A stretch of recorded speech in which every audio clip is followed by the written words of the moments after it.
Warning, this podcast has some swears in it. I'd rate it PG-13 at most, but let's just be on the safe side and say viewer discretion is advised. When we clapping? Let's go with 30. Okay, sure. Because I just love doing a stupid fucking, where we dropping boys fucking bit. It's so funny. That shit gets me every time. It's, too good. All right.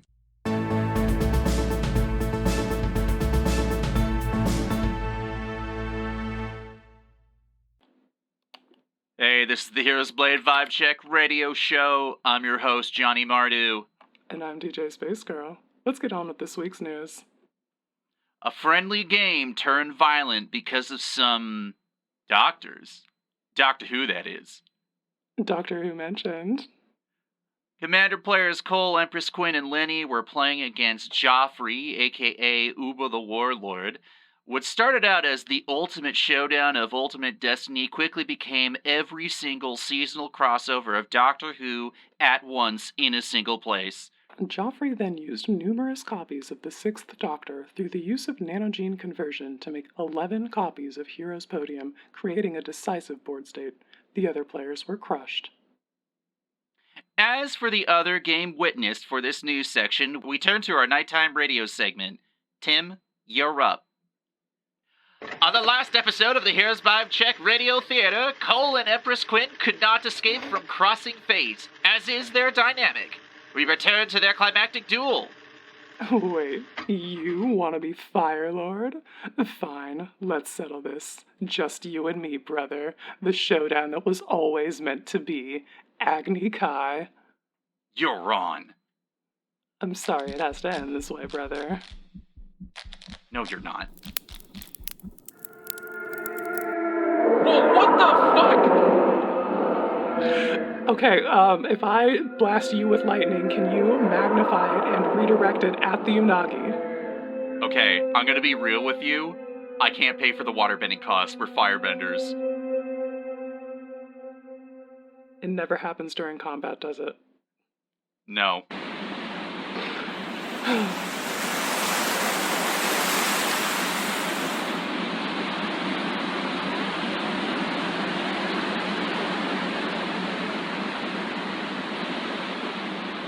Time to raise your blades, heroes. And check some vibes.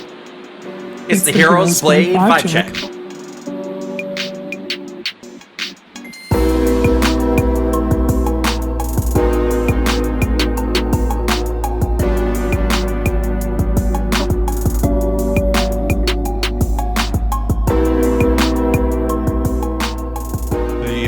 The radio bit continues to evolve every single episode. We're having such a good time. It's, if we continue to, rope other people into it, I think we can do this for years. We could do it forever. Do you want to do the podcast for, another 5 years? Yeah, I don't have anything on my calendar. Cool. So last time we were like, hey, it's the 2-year mark of the podcast, but in actuality, this is technically, the 2-year episode. Because we are recording on November 17th, 2 years from the day that the first episode came out. Or at least... Congratulations to us for making it for 2 years. Yay. Woo. Yay. Are we gonna get people to pay us yet? Nah, I don't know. Maybe give us another year and we can work our way up to it.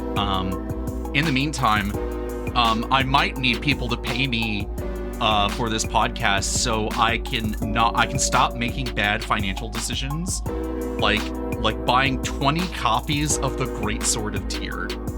I saw that screenshot of quantity 20 Great Sword of Tyr, and I'm like, first of all, where did you fucking find 20 copies of that in Canada? Weren't you just complaining about how nobody has that?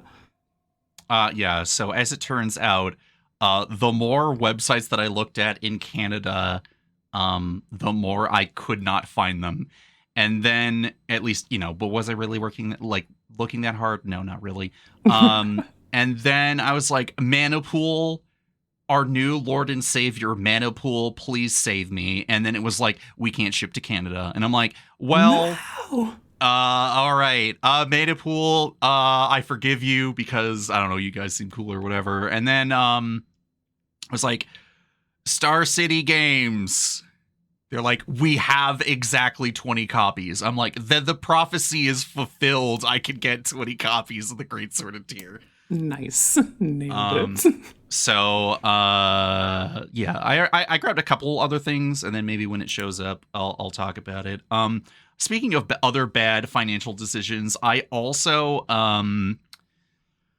there's that sale going on at Nerd Gear Gaming where you can buy 3 packs of these Rock Guard sleeves and then get an extra one for free.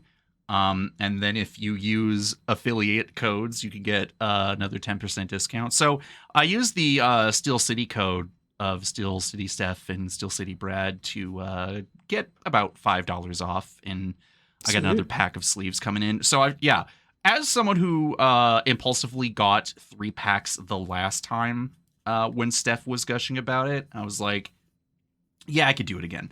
I got a couple decks already re-sleeved, and they do feel pretty good.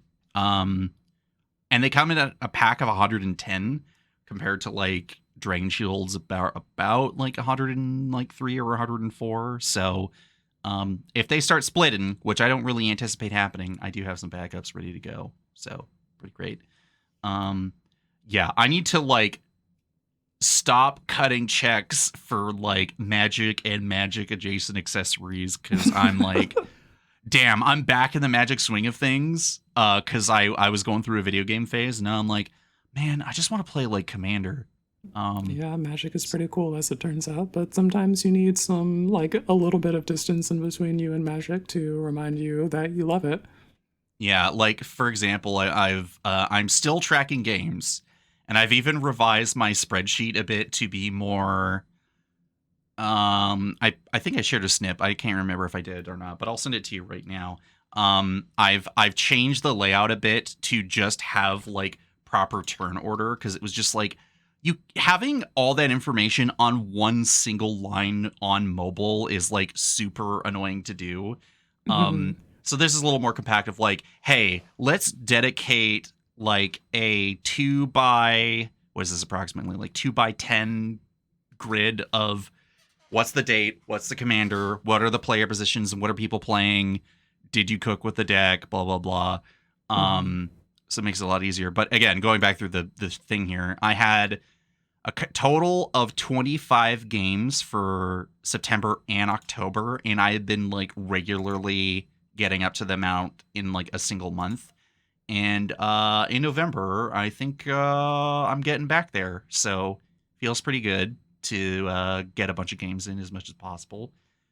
Because then that way we can use it for content.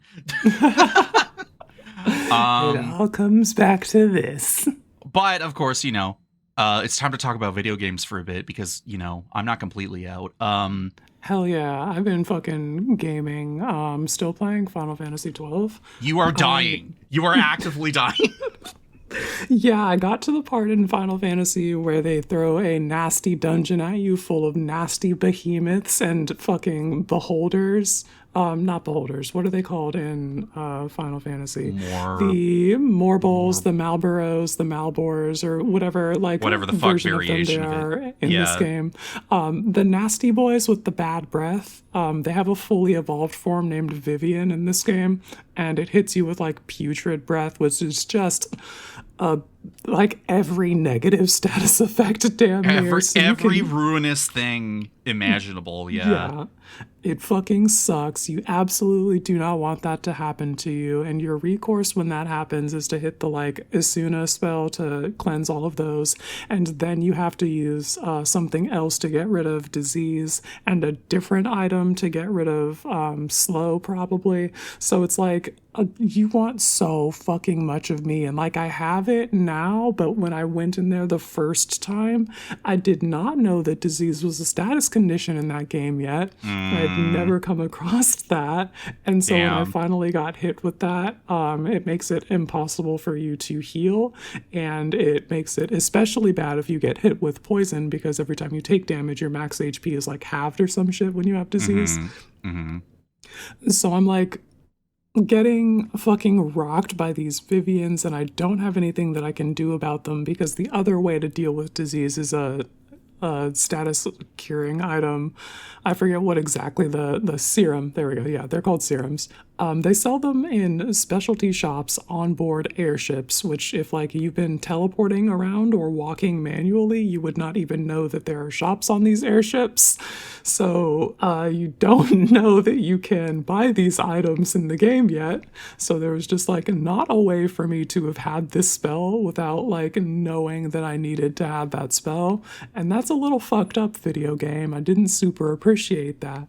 But now that I have that knowledge, I'm further through that dungeon and we're inside of the Great Crystal now. So that's cool. So let me see if I can find that post that I made, because I love doing extra commentary on as you are being subjected to literal hell in these games. You're just getting fucking shellacked by this fucking dungeon, and then I'm like, Quinn playing any game. Gee, I sure hope this game doesn't have the super ultra death dungeon made specially to stop me from playing / finishing this game. And then me, the game, patiently waiting to unleash the super ultra death dungeon on one unsuspecting Empress Quinn, and just fucking that little nasty Tom like photo of him opening or closing the door. I can't tell, but yeah, he's like, depending on which way they play the GIF, he's either creeping in or out, and just like looking like he's up to no good. And that's this game surreptitiously creeping on me, waiting to fucking throw the nasty dungeon at me. And bro, fuck off. Yeah, you don't have to have a nasty dungeon. I am trying to think of. I had like a quote unquote nasty dungeon thing, but let me do a like kind of like adjacent story here.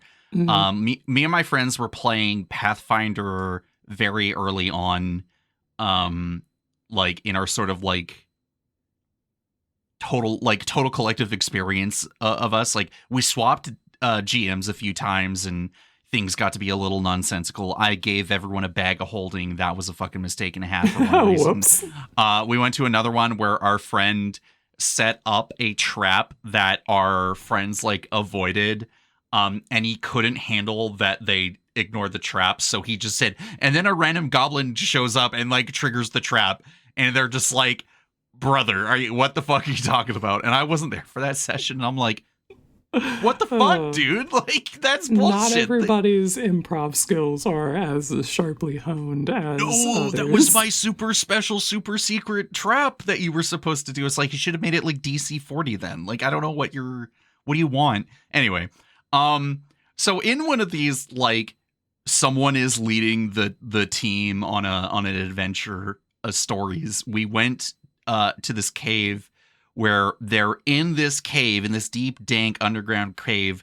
These crystals emitted light, but the minute that they touched sunlight, they would shatter, or like they would lose the light or whatever. But as it turns out, the properties of this magic stone has like low radioactive emissions. So one of our friends who was playing the monk, put the crystal in his bag of holding. But as it turns out, the bag of holding does not have any lead lining, so this guy was getting irradiated for a month. No. And then, so when our regular DM, after he had like read all the rules and came back, and he's like, it's time for me to like get my hands on like the wheel of this game proper.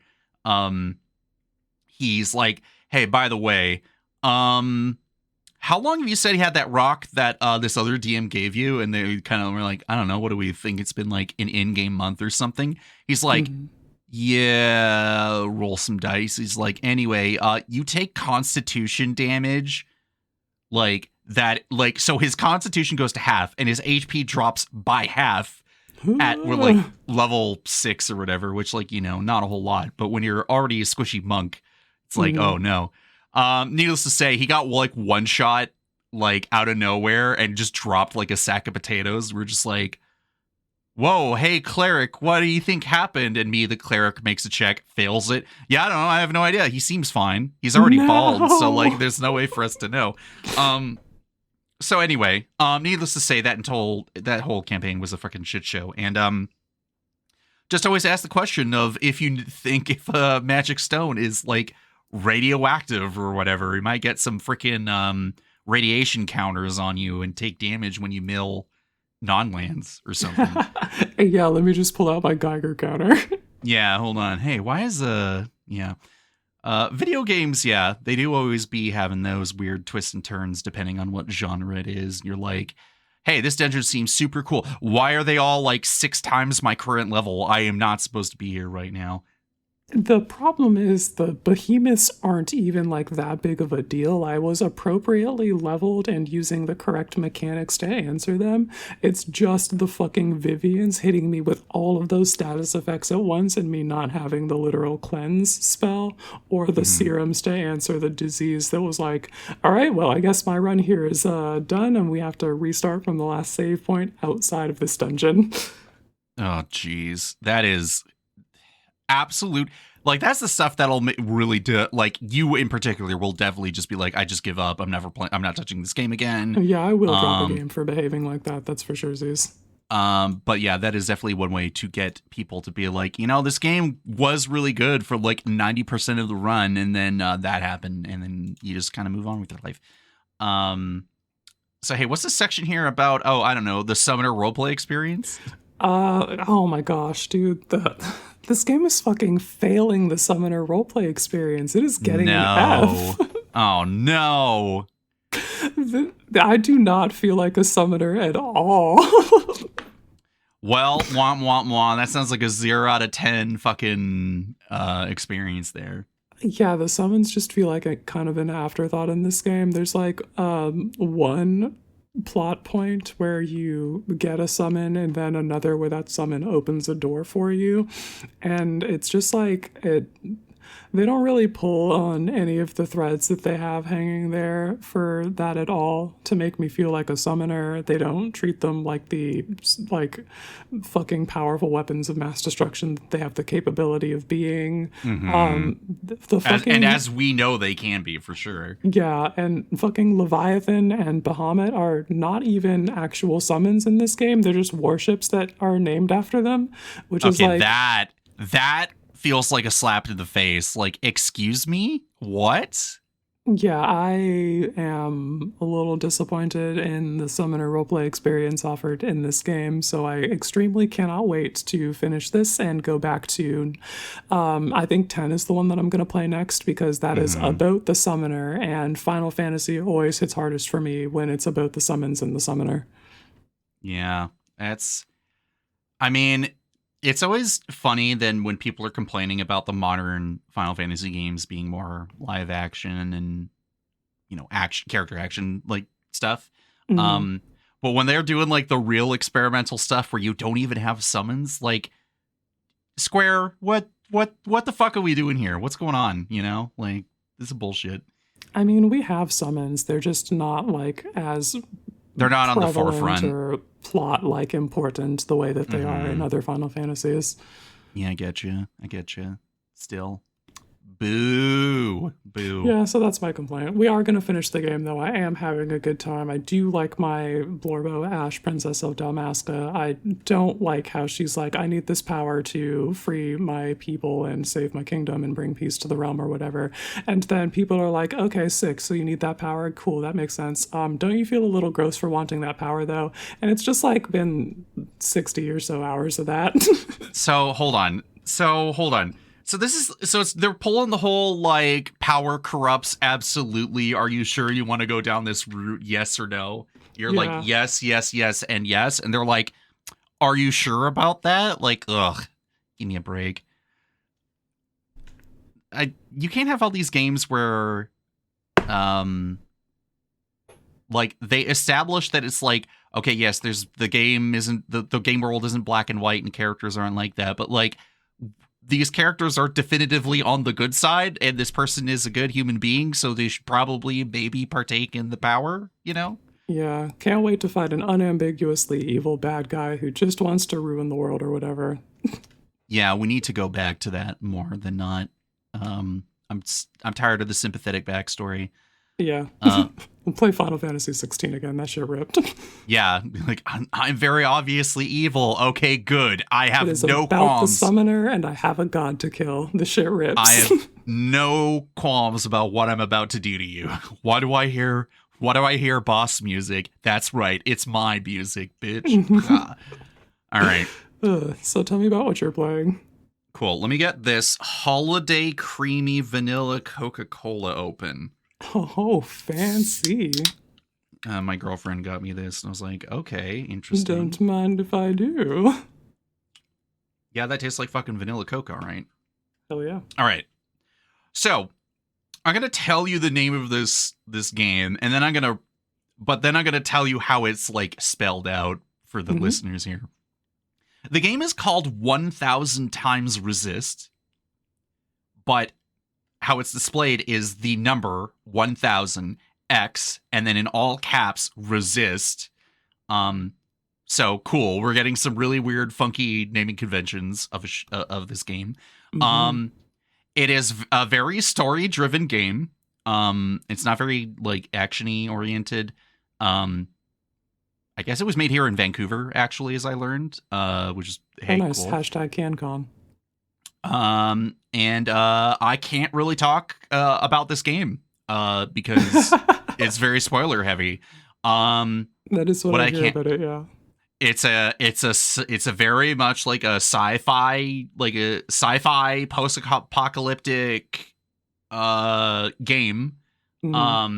Where your character goes through memories to learn about the past, understand the present situation of what is happening. I still don't quite know, but the entire, like, I played it for like, I want to say about 5 or 6 hours last night, and I was like, just each progressive chapter, I'm like, what the fuck? What the fuck? The only other comment I can make is just women. Because every character so far has been a woman. Sick. So Perfect. Make of that what you will. So yeah, I'm pretty sure among the other crazy spending that I've been up to, it was on sale for like a pretty reasonable price. And I was like, it's time to grab it and see what the hype is about, and still avoid playing Expedition 33, despite the fact that will be definitely next on the list, because I've held on long enough. I have had 1000 Times Resist recommended to me in the context of, hey, you'll like this if you like time travel stories and unreliable narrators, to which I was like, yeah, I like Final Fantasy VIII, so I should probably check that out. Oh, you know what? Actually, hold on a second here. Hold on. 13. There's another game kind of like that. 13 Sentinels Aegis Rim. It's on, let me see here. I think it's on PS4 and the Switch.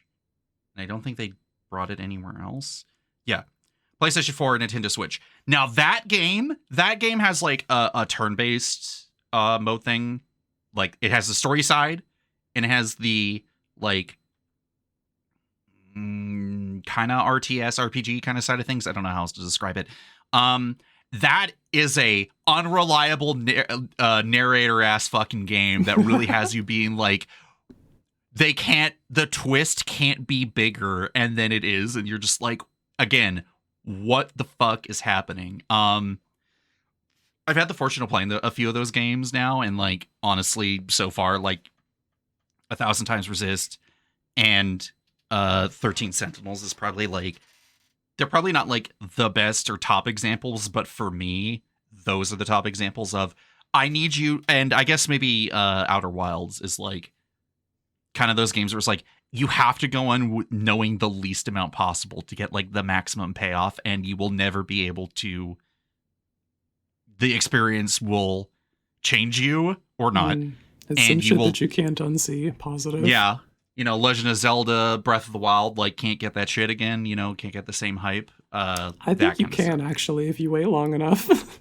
Yeah, I mean, like, come back and you're like, oh, yeah. I played Breath of the Wild on launch, and then again on the release of the second game in that series. Tears of the Kingdom, yeah. Yeah, Tears of the Kingdom. And was like, wow, holy shit, this is a brand new game to me. Yeah. I know my girlfriend always tells me that, like, because she has ADHD and sometimes her memory for those types of things is like a goldfish. So unless something like seriously triggers the memory back, she'll like play a game and be like, oh, hey, like this is so cool. I forgot about all this stuff. And meanwhile, I'm just like steel trap. Like I remember it all. I can't unknow it. There'll be like little nooks and crannies where I'm like, oh, I actually haven't seen that before. But yeah. Little last thing. I finally fucking got the shiny charm in Pokemon Legends ZA. Nice. Mission status sick. 1,000 fucking battles, which actually, like, when you pace yourself isn't that hard, but that last gauntlet just feels so fucking impossible. I have not gone shiny hunting since. I have, like, all right, I'm gonna take a break, maybe wait till the DLC comes out or whatever, or get back into it and just go shiny hunting again. But man, talk about a way to like get someone to drop a fucking game. Be like, I've done literally everything else. I'm not fucking doing this. This is ridiculous. Yeah, shiny hunting has always been for the real freaks. So I'm like, it kind of just like makes sense that they put the shiny charm behind a thing that's like, you got to be a real freak to want this. You got to be a real sick, nasty freak to fucking do this. And you're like, so it's like, but I am though. You're just like, prove it. Yeah. Not video game related. This is actually Quinn has added +1 film to faer roster. I have, yeah. There was some discourse on the internet a few weeks ago about who should be the next James Bond or whatever. And as always, I would like to see Idris Elba as James Bond. But I needed to actually like watch a James Bond because I haven't done that before. So we watched a James Bond film. We picked Casino Royale because Daniel Craig's run as James Bond is pretty celebrated. And that is the first one of those. So we start at the beginning. And hey, Mads Mikkelsen's in that one, if I know that off the top of my head, I think. I only kind of know people because I've never seen a single movie. The guy who bled from the eye? Okay, yeah, the main villain in that film, yeah. Yeah. I'm like, well, I don't know. If you've seen Mads Mikkelsen in any media, you will know who Mads Mikkelsen is because the dude is just such a oddball. He's in only, I don't know, maybe not. I guess in your case, you're like, hey, I'm like, do you know who Mads Mikkelsen is? You're like, no, I don't watch movies. Literally, yeah. Yeah, the whole, when it comes to characters in movie, film, TV show franchises where it's like a legacy thing, like it's like who's fucking Batman and Superman, right? Like I don't care, like I don't give a shit because like James Bond in particular has been going on since fucking like what, the fucking 60s or something, or the 70s? Like I don't have a fucking clue. I'll do a quick look up here, but like we're talking about something that's been going on. Like they're based on some novels that are fucking ancient. Yeah. How long have the films have been going? Animated television, list of films, 90, blah, blah, blah, blah, blah. The point is, what James Bond is a set of tools in a 62. toolbox, and you're allowed to open up that toolbox and take out the parts that like are pleasing to you and craft a story with that. And then you put those back in the box for somebody else to play with. And it's just like, James Bond is like, it's dolls. It's playing with dolls and you arrange them however you want. It's like every time that like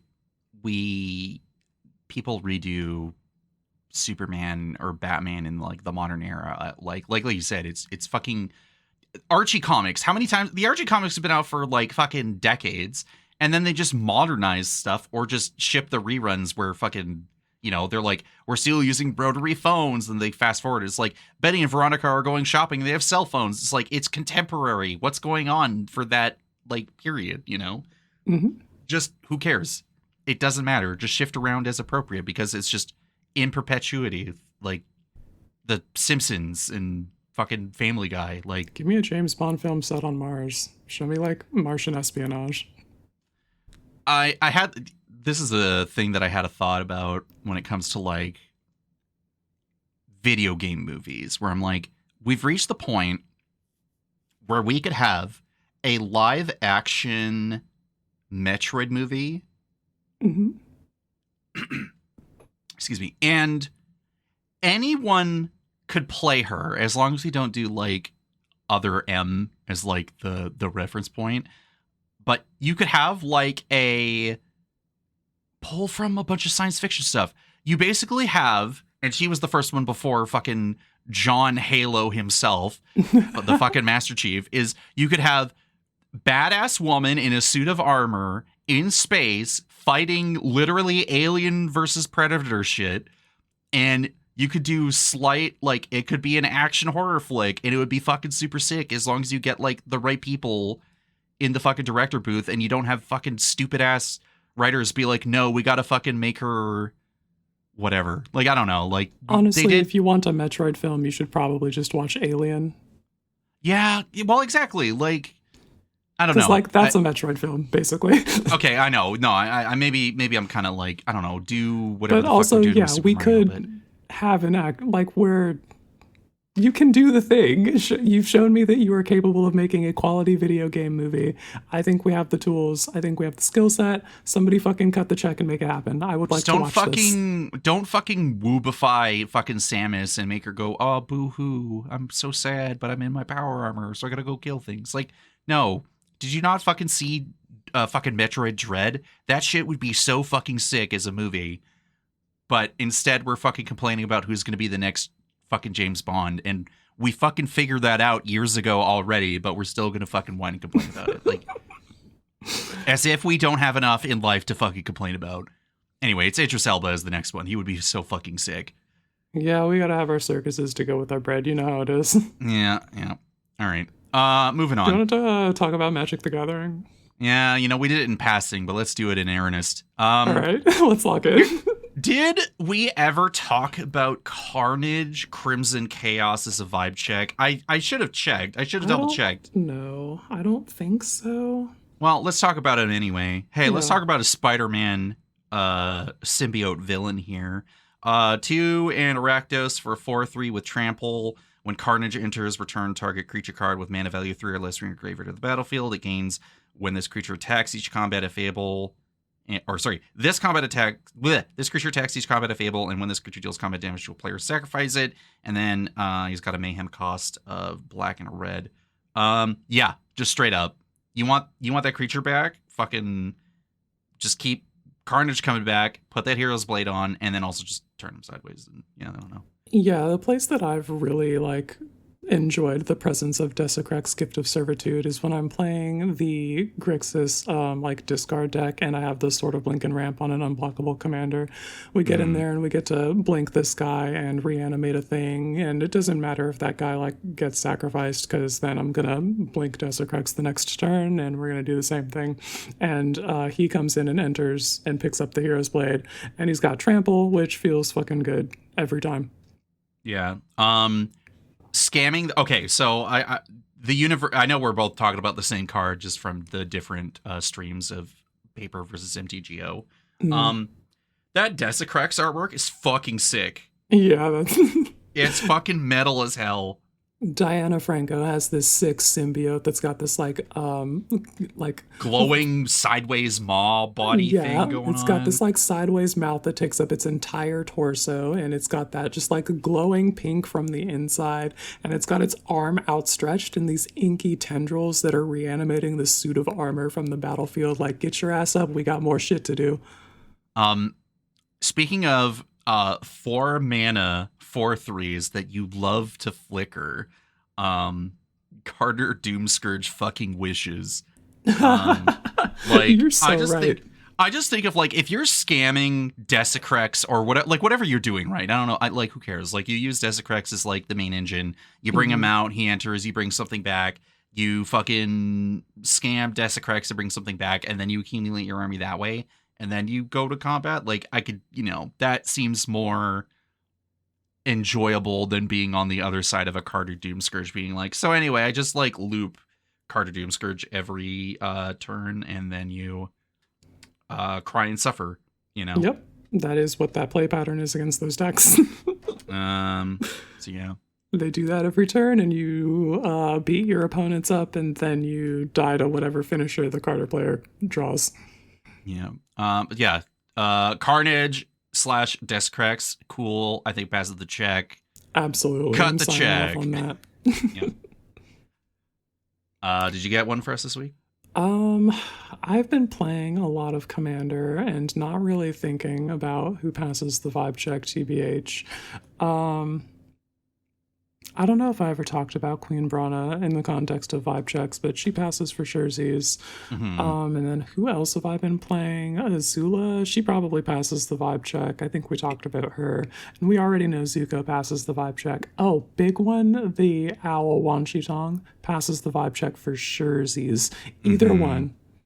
Yeah, okay. I mean, there's a lot of legends in the Avatar set, but it probably comes as to no surprise that more than a few of them would love to hold the blade.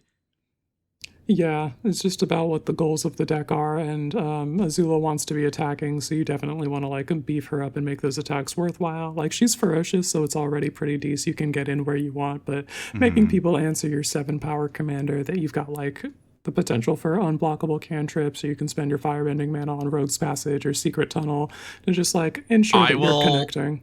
I know your turn the other night wasn't like super duper crazy, but the fact Fitz let you go through, and I was like, Fitz, Azula is holding a fucking Buster Sword and the fucking key to the vault. Like, what are you doing? Did not see that coming. Yeah, I thought for sure I was just like, okay, go ahead and give me that chump block, and we did not get a chump block at all. You're like, sick. Let me just cast like 2 spells and also copy them because we're in combat. Like, it was like, yeah, like who needs Doomblade if you have Azula holding 2 knives that'll cast 4 total spells in combat? Like, it was fucking bananas. I was like, holy shit. All right. So let's go to comments because we got a few here. Destroy Ander saying Cole's Rakdos joins up story reminds me of the quote from Battle Block Theater. It was as though Poseidon himself extended his hand in friendship and they spat in his mouth. Real. All right, and then we got another comment here. And Zombie says, Yue, the moon spirit, can use swords to cast swords and as a flyer, so it seems like she could win some games. Yeah, I think that is an entirely reasonable position, and get that list on my desk in 2 weeks. Again, it's a 4-mana 3/3 with flying and vigilance, and that's already doing like 90% of the work. But those are also incredible keywords for combat, and if you give her any suite of Mirren swords that you like, that's going to be extremely annoying for your opponents. But also, you can then start tapping your swords to pay for the waterbending 5 cost to start casting non-creature spells from your hand. It's pretty good. So you could use your swords to pay for more swords. Seems good. Yeah, and then we got Steve in here for one last comment. Hooty hoo, y'all. Yeah, good. Resident bovine enthusiast, aka Agnes Day here, can confirm that Quinn at the 1 hour and 50 minute mark, some of these Ox cards really do fill in these slots for random card value. Another great opinion my fellow red mages should be including is Summon Kujata, because right. Why wouldn't you play a 7/5 trampling haste, lightning bolt 2 creatures, loot and burn, smack your opponents upside the head with a brick, Saga Ox creature? Yes, this is the 7th week I've shown Summon Kujata in class. I don't care. I'm bringing it for the 8th. You're damn right. Yeah, Summon Kujata really just continues to like be that card where like I played it against other people and they respect the Ox. They're like, oh, I'm fucking killing that thing. I'm like, oh, okay. But they're like, they look at it. They're like, what? Chapter 1? I'm like, yeah, check that shit. Then they're like, oh, I can't let you get to chapter 2. There ain't no fucking way. Yeah, you do take a look at like any board state when you're at 6 mana and be like, damn, would a Summon Kujata fucking slam here? And you're fucking right, it would. It always would. It absolutely fucking would. I think trying to remember how much damage I did on chapter 3 one time, but it was like a non-zero amount, and people are like, wait, what? I'm like, oh yeah, like take like, I don't know, fucking, I think I discarded Blasphemous Act to it or something. It was like, yeah, just fucking take 9. They're like, oh, what the fuck? What do you mean take 9? Take 9. Yeah, did I fucking stutter? Yeah. That Saga Ox, summon creatures continue to just do cool shit. Yeah, they overperform every time. It's so cool. I was playing the Naya Summoner Roleplay deck that I built a few weeks back, and just, man, summons feel real fucking good. Yeah. I think I got to, now that I got Summon Yojimbo in Audric, I got to flicker it a couple times. And it was like, oh, we're going to chapter 4. No, we're not. I flicker it. They're like, oh. I'm like, yeah. Doesn't work. All right. Quinn, it's time for DJ Space Girl track. Yeah, we can do that. Let me just dust off these crates here real quick. Cool. Hey, it's Johnny Mardu again. Let's listen to a new DJ Space Girl track. Got vinyl sampled drums providing us with a hypnotic groove basis on which to nestle into some pillow soft chords and a cozy warm bass line.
Lo-fi beats to, I don't know, study, play Magic, do whatever to. Fucking dissociate too. Yeah, just lo-fi beats to. What? Oh, right, yeah. Yeah. Good track. Cool track. Thank you. People better be digging. I do, I don't feel like, I hope I'm not, this whole bit that we've been doing is not putting too much pressure on you to like turn out beats like every 2 weeks. I do have something in reserve in case you have like that week where everything's just whack. But I do appreciate the effort. It goes a long way. Worries. I have a lot of fun with it and appreciate the challenge, TBH. Cool. I think I got some idea in mind I want to float by you, but like that's for later. That's for later. We can talk about it later. All right, let's get into some content then. What you been watching in creative media? No. It's supposed to be creative media. Shit. You gotta update your template, my guy. I do. Shush. I will. I'll go back and fix that. Okay. So this was confirmed, but then not confirmed because I think the particular website frickin' got shut. Like the page got shut down. There was I think. Is this technically like spoilers or leaks? Like I don't. Not really. know. There's a thing on the Secret Everyone Lair fucking website. knows. Everyone fucking knows. Yeah, so there was a thing on the Secret Lair website that was like hunter rank level or the question mark, and then everybody's like speculating Monster Hunter Secret Lair, and then I think if you like clicked into the site and inspected HTML or whatever, there was some information that you could get out of the info on the website. One of them being a thing that like confirmed it was a Monster Hunter Secret Lair. Yeah. The details I learned that it's all a bunch of reprints and there's no original OC do not copy Magic the Gathering cards, which I think I'm totally fine with. Yeah, that's the thing that we wanted from Secret Lair back at the beginning, and I don't know. Like, I like an original design, but I also like it when that's not in a thing with limited availability. Yeah, so yeah, we'll have to wait and see like what the cars actually look like, and I hope it's not like some weird in-game screenshot thing or whatever. But considering the franchise, I really don't anticipate that at all. Yeah, we have some pretty high quality artists who draw high quality like giant monsters, and it would be a shame to not use them for this. Yeah, Rathalos Zinogre is gonna look fucking sick. I think they did Nergigante from Monster Hunter World, so that'll look fucking sick. I think my Borbo is Nargacuga, so if she's there, I am happy. Yeah. Again, gonna have to wait and see. A friend of mine and I were already like, I think depending on like what type or how much hype or lack of hype, like we're both like, hey, if we both get in the queue and whoever gets there first, like get a couple copies, just to like save the other person the time. Am I really looking forward to spending like $40 whatever on like reprints? No, but they're Monster Hunter cards, so I'm hoping they look super fucking cool, but we'll have to wait and see. You know they will. They always do. Yeah. So, for other things, there was a new episode of the Legendary Creature podcast where Kyle was going over his decks versus the EDH Rec Sphere, or just that was a fun look at what everybody else is doing in the metagame as opposed to what Kyle himself is doing. One of those things about podcasts like the Legendary Creature podcast and a few other people who take a different approach to not just content creation, but also just like their experiences in this game versus everyone else, is you really do get to see like the insights and the justifications of like, hey, why do we do the things that we do, and yeah. And the one thing that I think a lot of people were kind of pointing out or picking up from what this episode was like Kyle really does want to have some kind of unique novel experience, and tries to like hold that close to his chest. But then even he is like, man, if I gotta run this fucking bonked ass fucking commander, like fucking the bunny that I'm immediately like, get that out of my brain. Yeah, Bumbleflower. Like, oh, I gotta play Bumbleflower. Well, I gotta play Bumbleflower different because my god, some people are fucking monsters with that fucking rabbit. It's true. She's got hands. But yeah, the hipster score will not help you get to Commander Valhalla. Yeah, it won't, but it does feel good to try and make that number go up sometimes. Yeah. Cody of Brew Review had an one-on-one interview with Charlotte Sable, our friend who was on the podcast a while back. Gives you some insights on what are her thoughts on where the format's going, some of the things that happen when being part of the CAG versus being part of the panel now, of the Commander format panel. And also talking about her Ghoul Caller Gisa deck, which, Ghoul Caller Gisa is like kind of eternal in Commander now. I would definitely agree with that. That is a format staple. If 1 in 10 people have a Ghoul Color Gisa deck, Yeah. If you or someone you know has been bodied by a ghoul-colored Gisa deck, you may be entitled to compensation. I'd say looking directly at Davy Jones's deck as well as Charlotte's here. Yeah, Davy's freaking gotten some freaking mileage out of that commander for sure. Turns out when you sack something and get like, I don't know, 10 to like 20 creatures worth in power, you're like, whoa, hold on a minute. I gotta Board figure wipe. out how to work one of these into the Zoophyte Osteoharmonist deck because they do hold hands incredibly well. Oh yeah, that's true. Yeah. Edge of Eternity with Warp 2. It's pretty. Man. The tech has gotten better. Edge of Eternities is so cool. What a cool set. Yeah, I know I just said that I put it in an order of 20 great sort of tiers, but I got that kind of Timna the Weaver adjacent Elegy card. Acolyte. Yeah, I got a couple copies of that coming in. I'm like, I need these guys. I need these dudes in a deck somewhere. The thing about Timna the Weaver is she's extremely fucking strong, and anything that mimics that effect feels really fucking good to play. Pretty fucking good, yeah. So, hey, can we get more Edge of Eternity's cards and singles in my stores, please? Thank you. Can we get a Modern Horizons 4 with warp cards? Okay, no, dude, don't invoke that. I need you. I future Cole, don't edit it out. But we should probably consider thinking about bleeping it or no. Just don't fucking say that shit. Are you kidding me? We don't need Mods, that. redact that. Mods, blow up Quinn's kneecaps. Enough of this. Okay. And then for my last little bit of creative media here.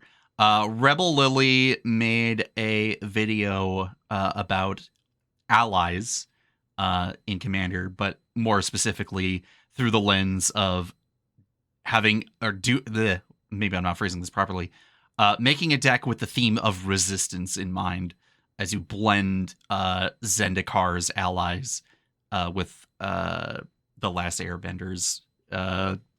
Interesting crossover, you know. You have a lot of opportunities of having non-5 color ally decks. But I totally get if you default to 5 color. And I hate you for it. You can't keep doing that. But yeah, I think you have a lot of opportunities to play. I'm a hater, Quinn. I can do whatever I want. Anyway. You can, but it makes your hair gray prematurely, so there. I've been prematurely graying for 10 years. It's all that hating. Maybe. Anyway. Speaking of The Last Airbender, what do you got going on here? I watched a video by Tomer from MTG Goldfish. He made a bunch of decks for Avatar. I think it was just going to be like one for each bending style, but then there was like certain characters that felt left out, so it was like, okay, well, let me brew this one too, and let me brew that one too. Okay, well, if I'm going to do that, then I got to do this, so I'll brew that one too. And then there's just like and then here's all the decks that I made, and then put those out in a video. Deck lists all looked pretty solid, but the thing that I really wanted was to play the 5 color set mechanic deck, headed by Avatar Aang, and so I just copied that deck list and played that. And shit's pretty good. Aang draws a lot of cards. I already knew that he did from my like precursor build at the beginning of the preview season, but a bunch of new cards came out and I didn't want to rebuild the deck myself when somebody had basically already done that work. So we just copied their homework.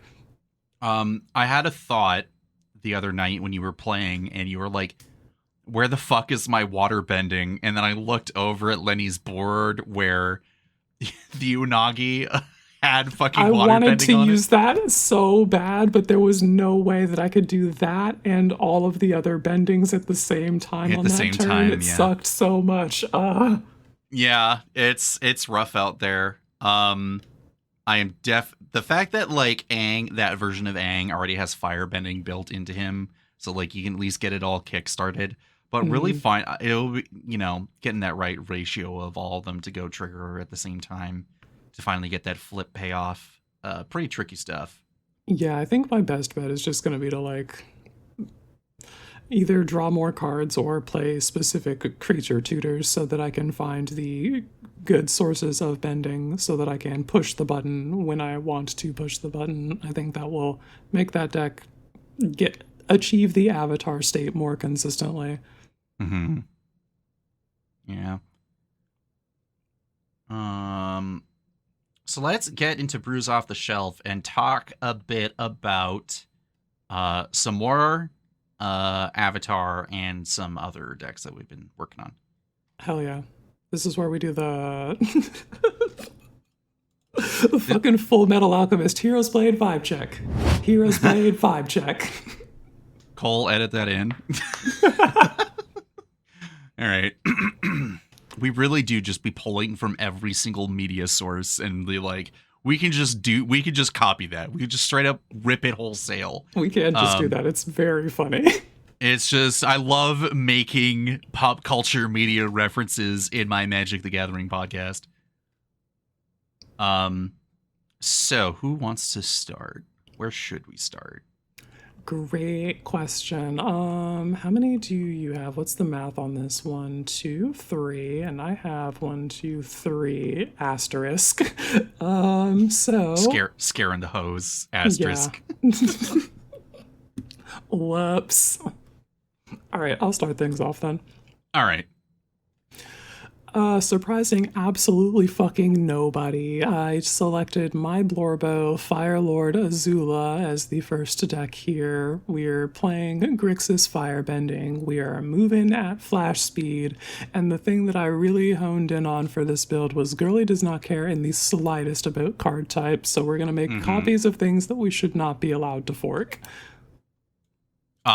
Real hard emphasis on we should not be letting one Empress Quinn be getting away with it.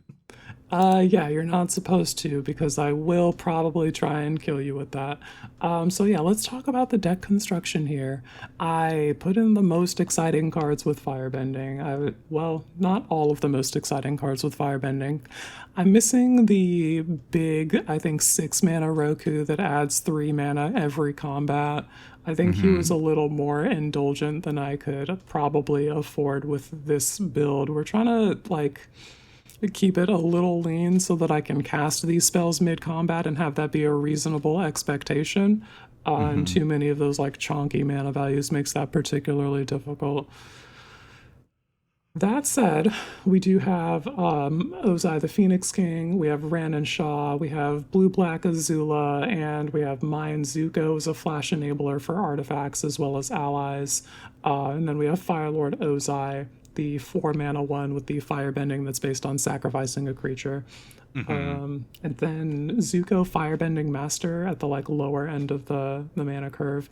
He has Firebending X for your experience counters, and whenever you cast a spell during combat, you get an experience counter. So that one just like pretty directly synergizes with the game plan, so we made sure to include him.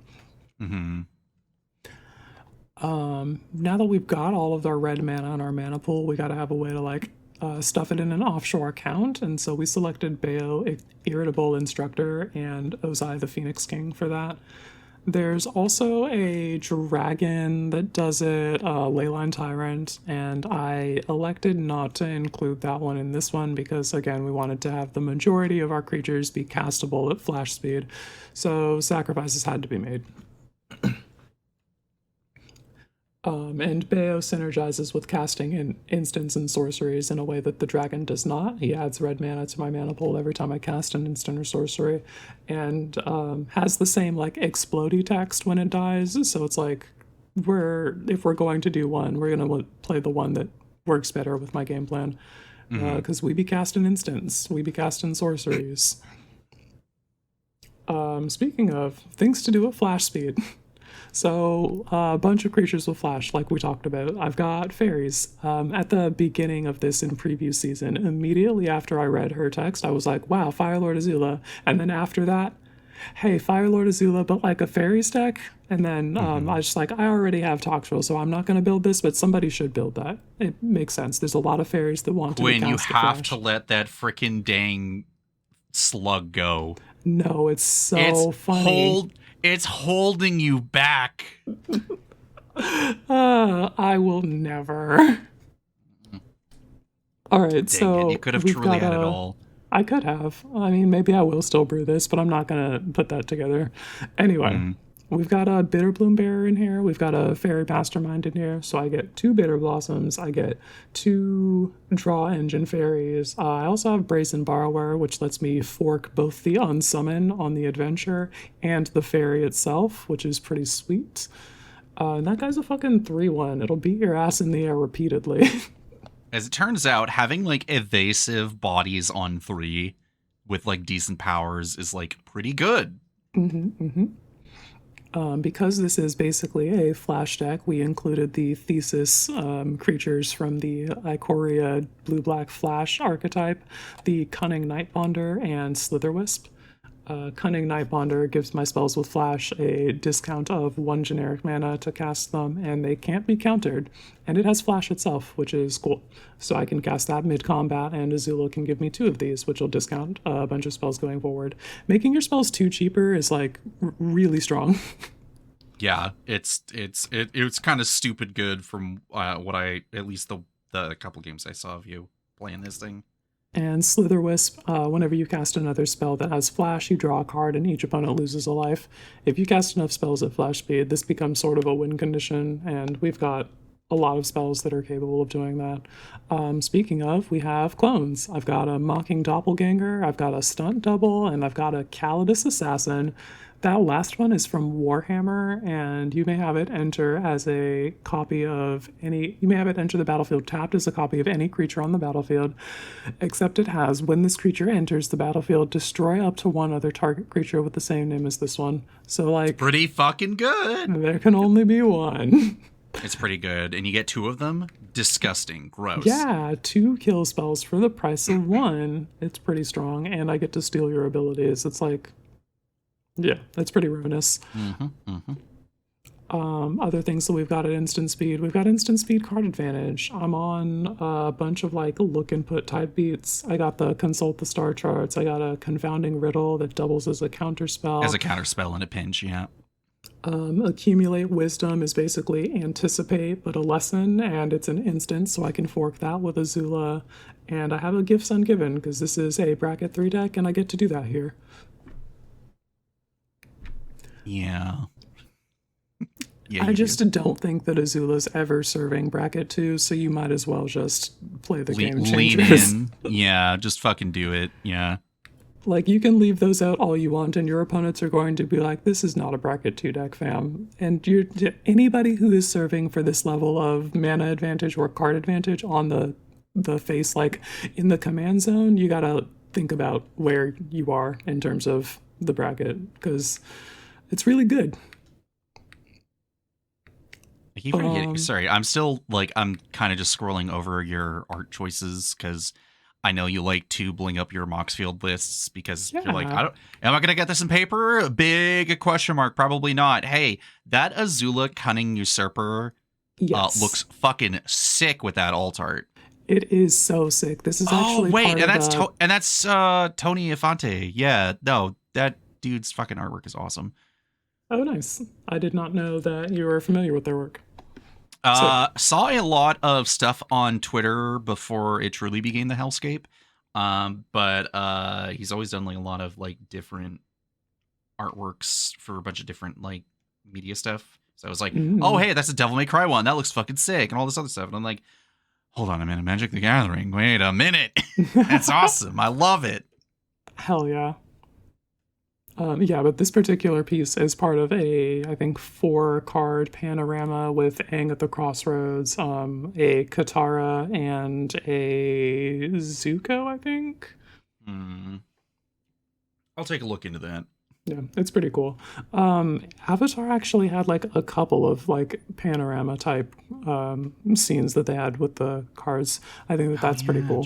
Not a lot of sets get that treatment. Zuko Conflicted is the yes, that one. That red black Zuko is a really cool card. I hope we see that played more. Yeah, I got my eye on him. It's just like you get him out early and get that accumulative stuff here and there, and then having it go to someone else isn't like absolutely ruinous, and you probably have ways of getting him back. Yeah, I feel like you can just build a good deck that doesn't necessarily need him and then play that. And if it goes somewhere else, then yeah, cool. All right. Well, I got my side set up, so whatever. Yeah, not much to say. Yeah. Yeah, and you can also give him a Buster Sword and farm the combat damage triggers for yourself because it's the ability of the sword and not Zuko. But he exiles and returns. Oh, he exiles and returns? Never mind. Yeah, he doesn't just exchange control because that I don't know. We could go, let's talk about the character reasons why Zuko's card of Zuko Conflicted is so good. It's because every time he switches sides, he's basically resetting his character growth. Yeah. Until it finally sticks, and that's how we get Firelord Zuko. Yeah, what a cool guy. So other instant speed card advantage, I think it's just those guys. The thing that we don't have is those big scores, the Pirate's Pillage, any of the discard, make treasures, draw cards, any of those type beats. I don't have that shit. Because this is not a storm deck, and those are cards that will make this a storm deck if you fork them. Yeah, who knew that copying big score during combat would be pretty fucking good? Yeah, it'll be really fucking good, and that just is the kind of thing that you can use to chain more game actions into more game actions and run up the chess clock, and your opponents are already having to deal with a bunch with you forking spells mid-combat, so just like, can you finish your turn, please? Real fucking lax, please. Jeez. Yeah, so I'm not on those. I do have a Seething Song because I'm not completely free of sin, but I tried to not put the card advantage and the mana generation on the same card. Well, we appreciate your measured what's the word?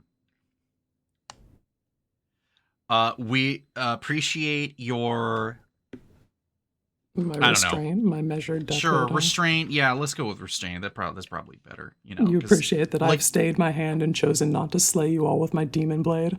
I mean, you already have a bunch of blades to like make up for it, so like, is it really measured? I don't know. But anyway, you got a bunch of swords in here. Yeah, I do want to talk about the 2 Ruinous Edicts that I have, because casting a Soul Shatter or a Zot's Will mid-combat it feels extremely bad for your opponents. It's rough. It's fucking rough for sure. Yeah, and there are more of these that you could do. I have elected not to do that. I don't know. But we got shit to do. I got other things to do. I've got other removal. It's whatever. So we only needed to do 2 of those. Then the big section here, the free spells, yay, woohoo, yippee. I got Buster Sword, I got Key to the Vault. Both of those are casting spells mid-combat, which means Azula's gonna fork them. And it doesn't matter what type it is, again, you just get to have that, so that's pretty fucking cool. Forking Fire Nation attacks feels very good. You print out 4 Firebending soldiers, and then if you flash it back with some other bullshit amount of mana that you made that same turn, hell yeah, homie, go for it. Yeah, it's as it turns out, wow, these cards are really synergistic with one another. I have a Torrential Gear Hulk in this bitch, so I can flash that in combat, make 2 Torrential Gear Hulks that'll enter and target spells that will each get copied. I closed out a game with this the other day, casting the Gear Hulk, and then when it entered, I cast a card advantage spell, and I cast a Teamer Battle Rage, and gave my 2 creatures Double Strike and Trample, and then drew some more cards to ensure that I could close out the game with the other. What the fuck? Yeah. That's pretty messed up. That's pretty messed up. It's pretty fucking sick. So some things that I want to think about finding room for are cards with Cypher and maybe OG Atali. Because casting Stolen Identity on combat damage with Azula feels pretty good. Just need to find some more evasive bodies that I can get away with the Cypher game plan on. As it stands, I don't know if I have the deck set up for that. If I had a Mercurial Spell Dancer, though, let's think about her. I feel like the tech, like, that's the thing about the push and pull of the firebending thing, which we'll go over when I get to my deck. But especially for her, and especially with Cypher, like, okay, so you don't need the firebending. The only thing you care about is the second half of the card.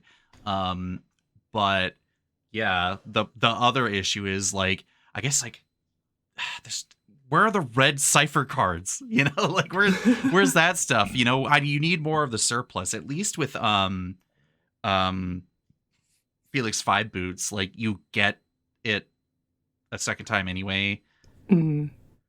I don't know. It's tricky. You could probably pull it off, but that would require, like, a pretty major facelift on this deck.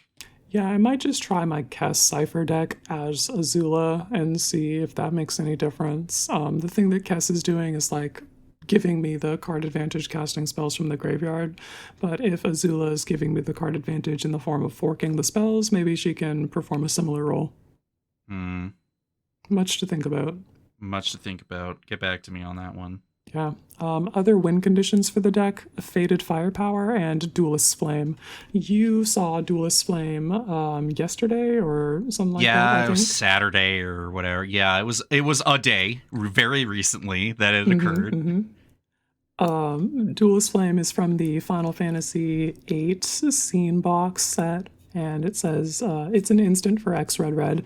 And until end of turn, target blocked creature you control gets +X/+O and gains trample, and whenever this creature deals combat damage to a player, look at that many cards from the top of your library, exile up to one non-land card from among them, and put the rest on the bottom of your library in a random order. You may cast the exiled card without paying its mana cost.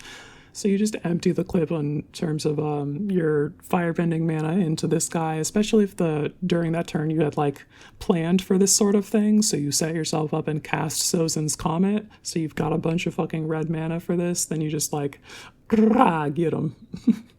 Yeah, it'd be like Tamer Battle Rage, eat your fucking heart out. Like, you fucking wish you fucking did this thing.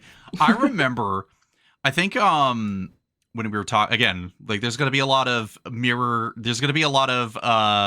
mirror imagery here as we're talking about our decks, but you're like, oh, what about Duelist Flame? I'm like, Quinn, the card is not even out yet. Like, I can't get the card to put it in the deck. Whatever, print it out. No, that's not happening. This will continue for eternity. Killing me. You're supposed to be on Duelist Flame and the white mana spell from the same box because we're fucking dueling counterparts.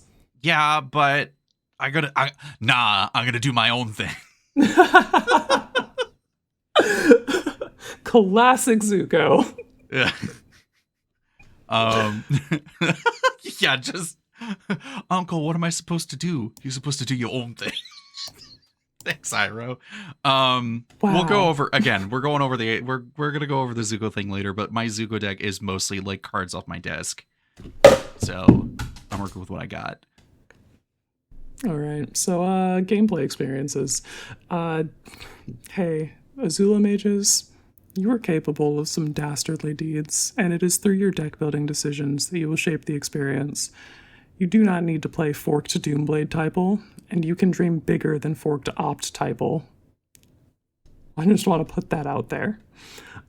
Secondly, you're playing Opt can dig you really deep, though. Dream bigger. Fork dig through time. Fine. Fork consult the star charts. I'm just saying, you don't need to, like, cantrip and make this a storm deck. Cast a fucking chonky 5 mana spell from limited. Just fuck. I thought about, like, Beacon of Destruction, like the you shuffle it back in. Hell yeah. Just if you wanna, like, I was just thinking, because, like, if your 5 mana spells deck with this, you just but I love just forking these stupidly big spells, you know. I exploded somebody's creature with a Light of Judgment the other day and was just like, fuck yeah, here's a 5 mana spell from Final Fantasy Limited. What do you have to say about it? Jeez, yeah. It's... Damn, turns out forking some big mana fuck off spells can really do the work. Yeah, just fucking flex on them with an uncommon removal spell or an uncommon draw spell that, like, you get extra value because you had 2 of. It's like, whatever. The other thing that you need to note, Azula Mages, is you are playing a linchpin commander. You need to be emotionally prepared for people to remove her. You got to either get a bigger tinfoil hat or you got to start practicing your understandable have a great day. I'm still working on this. You can't have shit around here. You were not allowed.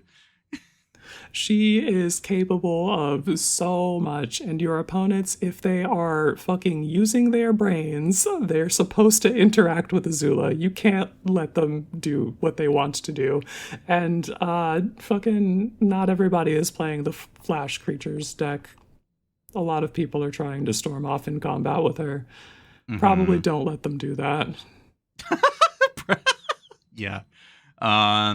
Yeah, pretty still. Even with what you're doing here, I'm still doing a lot. You're still doing quite a lot, and I'm still doing too much, arguably.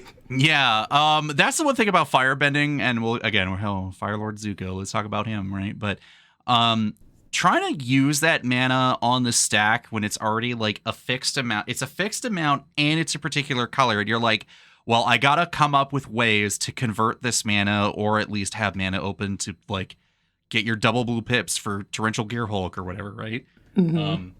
It's a tricky balancing act, and it's really interesting to see how you can like leverage the 2 mana plus like whatever other firebenders you got going on, you know? Honestly, this might be a Chromatic Lantern deck, just so I can like ensure that my mana base can make whatever color it needs to, and the firebending can be the gray mana or whatever. I was thinking about that, and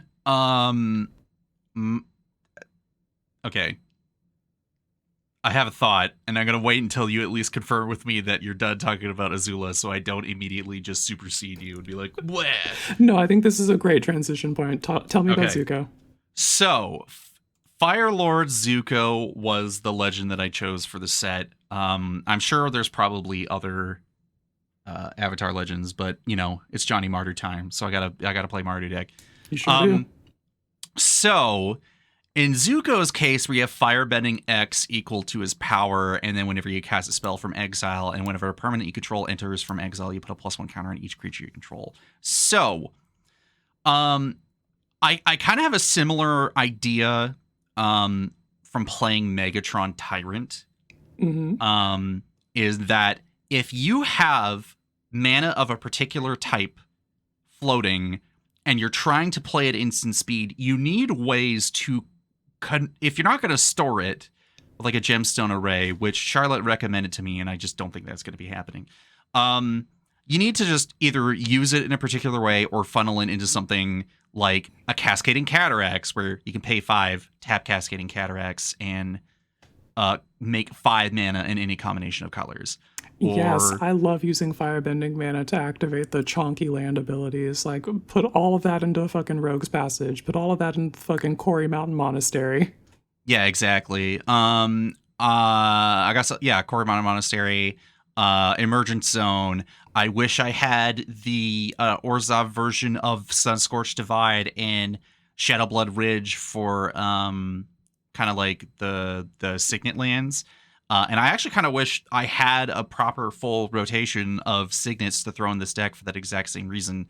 But I actually have talismans for this deck, and that's a whole other thing. But anyway, and so it's like, okay, so Zuko asks quite a bit. And when we were talking the other day of like, I got to just pick a side and figure out how to do it. And whether that means exile things and cast it, or maybe play, I don't know, Restoration Angel and kind of like adjacent stuff like that. I think I need to work on it, and I just have no exact clue where this deck's going to land up, because it's like, okay, you could go the clue route with like Azula on the Hunt, and the limited archetype of this is very much telling you to play Firebending with clues, because there's the like black-white sacrifice, there's the red-black Firebending aggro, and then I don't think that there's a specific white-red archetype, but there's a white-red Firebender uncommon, and all of that is like, make Firebending mana, put it into clues. Yeah, and that's pretty reasonable, and you know, getting card advantage that way if you're not doing anything else with the mana is all fine. So after this last weekend of trying to get games in, like on stream, and then our game with Cody and Charlotte. I did manage, I will note, I did manage to get a Bogarden Hellkite out during combat. That shit was sick. Paid full 8 mana, but it's just like, Man said, mid-combat, I'm going to flash in Bogarden Hellkite, and I'm just like, bro, what? Yeah, unfortunately, I took that out for the revision, which I'm going to go over and see what you think here. Outside of some of the, as I wrote here, anyway, whoa, instant speed removal upon ye. I add red mana and then I play black and white to play Crackling Doom, and then that's pretty ruinous. Yep. Get Comet Storm and Aurelius Fury on lock, depending on how excessive. Aurelius Fury, I had not seen in years, and then you whipped this out, and we're like, okay, we'll tap you, and you are shushed this turn, and I was like, whoa, does that card still have it? I think she might still have it. I think, yeah, that's the other thing, like trying to figure out like if the mana allocation is like good enough to go full send on Aurelius Fury, tap everything down, maybe hit people to tell them to shut the fuck up. And all this other stuff. But I like, so let's go over the instance and the creatures and some of the other like adjacent things where it's like, okay, I am making mana on other people's turns. I'm making mana on combat, and that's a pretty narrow window to like funnel stuff into. So like you said, we got Rogue's Passage. That seems like a pretty good investment if you want to make sure Zuko sticks around. Filter that into Treasure Vault and then sack it. So like, yes, I put that in mind too, that money laundering. Gold Saucer, pay 2, tap it, flip a coin if you do create a treasure token. Not necessarily like the best investment, but like if you got the chance, it's there. Fine. Yeah. Throne of the High City, pay 4, sack it, you become the monarch, sure. Myriad Landscape, if you got that turn where you're like, you already have Zuko out, but you don't want to just crack the mana right away, you can go to combat, pay the 2, go get 2 basics, do whatever the hell else you want. Quarry Mountain Monastery, get the card off the top. You're like, shut the fuck up, add plus, get out of here. It's like, we updated. I know, I don't care. Other activated ability things that was like, I looked at these cards and was like, finally, I have a fucking home for you. Theater of Horrors and Nahiri's Machinations. I saw Theater of Horrors in action and was like, yeah, I'm so jelly. So I it's not like I have other non-zero firebenders in this deck, and the amount, like, I got Zhao, I got other versions of Zuko to like fiddle around with, and depending on where I go, like this could be better or worse. But so Theater of Horrors is 1 in Arachnus for an enchantment that says at the beginning of your upkeep, exile the top card of your library. During your turn, if an opponent lost life this turn, you may play cards exiled with Theater of Horrors. So you can stockpile them over time for later. Then you can do 3 in a red. Theater of Horrors deals 1 damage to target opponent or planeswalker. That's fine. Because if you're making like 10 mana and you're like, I guess I can just do it, you can just funnel it away for tick damage to proc the play from exile until the end of the turn, which is fine. It's nothing crazy, but it's like it gives me something to do, which I think is just better than nothing. And you're not on light up the stage in this deck, but if you were, that would be a great way to enable spectacle. Well, and that's the other thing too, is like again, the balancing act of, can I get, like, am I able to get the cast from exile things until your next turn, blah blah blah, light up the stage should be an easy fit in here. I'm still trying to find like the ratio of things. But then Nahiri's Machinations has always been one from Shadows over Innistrad where I'm like, come on, this like, one there's got... I saw and I was like, you are fucking on another level, my guy. I never would have considered this enchantment, but it's fucking perfect for Zuko. So 1 and a white for an enchantment that says, at the beginning of combat on your turn, target creature you control gains indestructible until end of turn. So Zuko's like, great, I can now, with a little more of a safety blanket, go out and attack, and there will not be consequences of my actions, and I can firebend X for whatever.